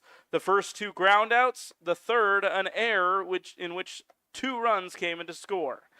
A ball high to begin his at-bat. If I was a betting man, I'd say he's going to hit the ball to third base. A ball, no strikes. 1-0 popped up, right side of the infield. It'll stay in fair play, and Mason Nauman makes the easy catch. We go to the bottom of the 6th. 5-3's the score, and the Merchants 3 outs away from the win, but first they got a hit trying to add on to their lead. We'll be back in just a moment.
Bottom half of inning number 6. We go, and there's a first pitch ground ball back to the pitcher. A quick toss over from Haferman, and there's one away.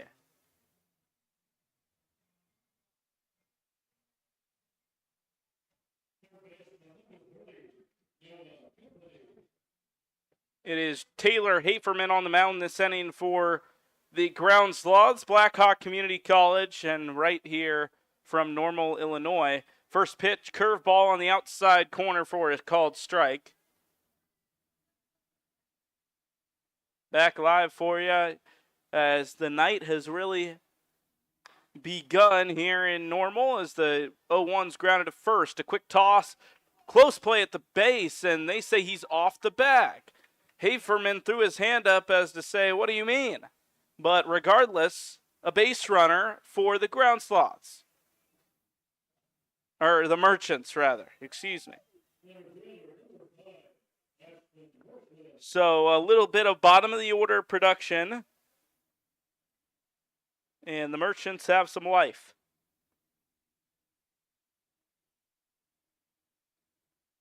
One on, one out. Top of the order, Horsham. First pitch. In there for a strike. A called strike on the low and outside corner. Horsham's hit the ball in a similar spot a couple of times out to right center field. A single and a fly out. And he bats with one away. Lifts it into left field. It's hooking toward the corner. Chasing it to Selk, and he will run it down. Makes the catch on the run, and there's 2 away. And that's a tough play for the left fielder because not only are you tracking that ball, but because it's off the left-handed bat, it's slicing, right?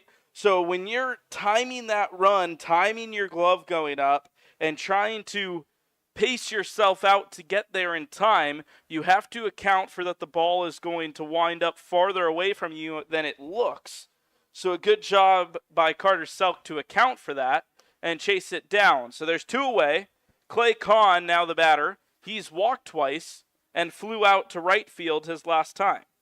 Company on first, 2 away, and a 2-run lead for the Merchants.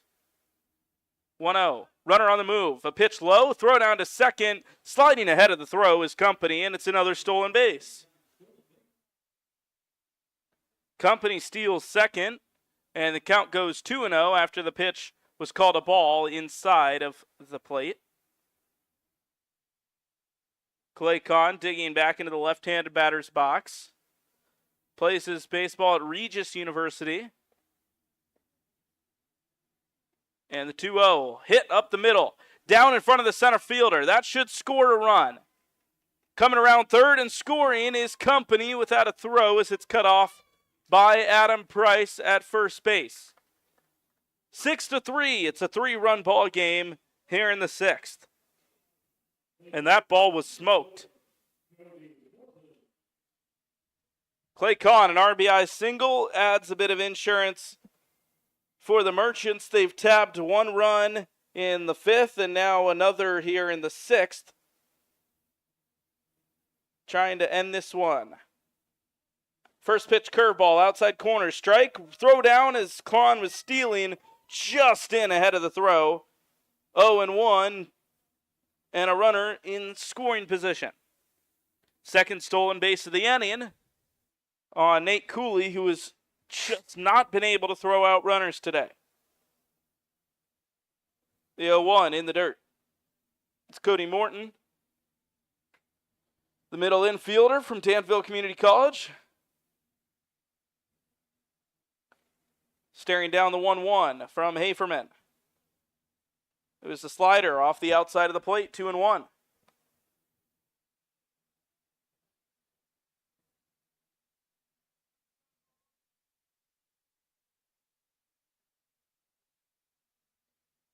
Two balls, 1 strike. Haferman looking at second, now home, now second, and coming over and throwing the ball to the second baseman. Out of all the pickoff moves, I think it's the over-the-leg spaghetti move to second base that is the least effective, unless done perfectly. 2-1. Fastball, outside corner, strike 2. 2-2, 2 away. And a 3-run ball game. The ground slots have out hit the Merchants, but it's been the runs that matter. And it's 6-3. Haferman coming home with a 2-2, swung on and missed. Strikes down Morton swinging. So we head to the 7th here at the Corn Crib.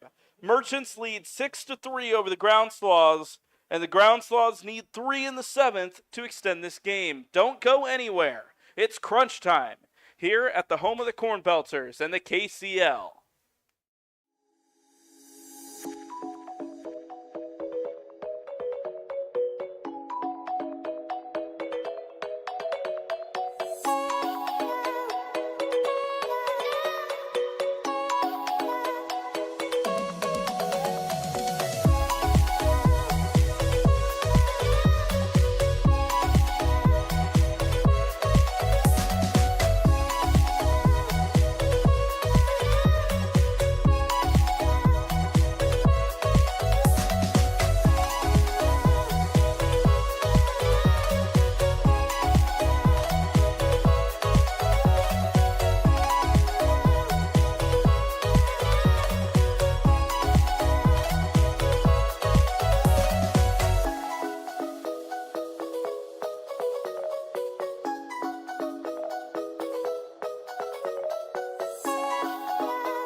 The sounds of Never Gonna Give You Up echoing through the ballpark, and one kid recognizing it as the Rickroll, much to the amusement of his parents, I'm sure. Quiet ballpark, and all of a sudden a kid shouts, Rickroll! But we go to the 7th. 6-3 is the score. And the Merchants, after dropping 2 consecutive yesterday and the day before that, finally looking for a win. And their closer, Calvin Pettit, in to do just that. The right-hander out of Iowa State University, the Cyclone, has come to the Corn Crib trying to finish off the Ground Sloths. First pitch, popped, right side of the infield, right on the foul line, caught by Mason Nauman. Shea Brozick, who is 3 for 3, and a likely candidate to start a rally, has popped out to begin the inning.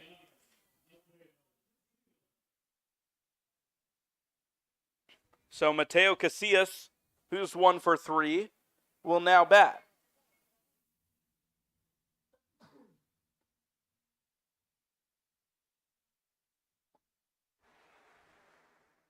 First pitch from the right-handed throwing Pettit. Right on the outside corner, called strike for Mateo Casillas. Casillas struck out swinging his last time, trying to get on base to ignite a rally for the Sloths. 0-1. Swung on and missed. A fastball right at the knees. A little behind it was Casillas, and it's 0-2. Mateo Casillas nearly homered a few innings ago to right field, and he also has a single to wrap up a 1 for 3 night. 0-2 in a tough spot. Calvin Pettit comes forward. Ground ball right back at him. Pettit fields it coolly, throws on to first without a care in the world, and there are 2 away. A cool head from the closer. That's exactly what you need. If you're the coaching staff, you want your pitcher to not worry about too much, and he took that one upon himself. 2 down. It's Luke Landris, Carter Selk, and Adam Price if we get there. Luke Landris takes the first pitch strike on the top of the zone. Back-to-back strikeouts for Landris. He's 0 for 3. 0 for 1. Nearly chased a curve, but hangs off at the last second, and the count's 1-1.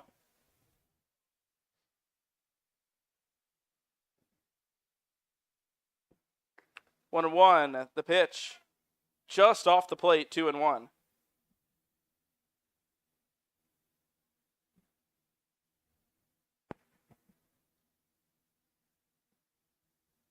Two balls and one strike. And the pitch is just off the edge of the plate. It was on that low and outside corner and just missed. 3-1. Landris trying to reach base. Swings at the 3-1. Ground ball just past the glove of the pitcher. From the shortstop over to first. Not in time. Stretching to extend the game is Landris. Cody Morton with the throw on time. And the Merchants head coach has his hands on his head. He can't believe it. Landris extended his right foot to reach the base as quickly as possible and got the benefit of the call. Tough to tell from up here if he was safe or out, but the ground Sloths will take it. So a runner on first and a foul ball off the bat of Carter Selk. It's 0-1. 0-2, 2 strikeouts and a walk. The 0-1 pitch. Bounces in the dirt, 1-1. Luke Landris will be smart to not really go anywhere unless it's a gimme. Down 3, that run really doesn't matter. You can't run into an out here with 2 down, 1-1. A foul ball once again into the screen, 1-2. Just a tad behind that fastball is Selk. So you wonder, if you're Pettit, do you stick with that high fastball or do you try to get him to chase? That curveball breaking in on lefties has been less effective than with right-handed hitters, but we'll see what he goes with. The 1-2 high. They will steal, and making it safely is Landris. The throw skips away. Landris will head to third. So, I guess don't listen to me, Luke. Though I will maintain that if he had gotten thrown out to end the game down 3, he would have looked perhaps a little bit silly. So the error is charged to the catcher. It'll be a stolen base and then advancing to third on the error. And now a high fly ball. Deep center field. Horsham going way back. Turns. You see his numbers. That means it's over his head. Bouncing once. Horsham picks it up. Scoring easily is Landris. And all the way to third is Carter Selk with a 2-out triple. Selk roped that 380 feet out to center field. And it's a 2-out triple to extend this ball game.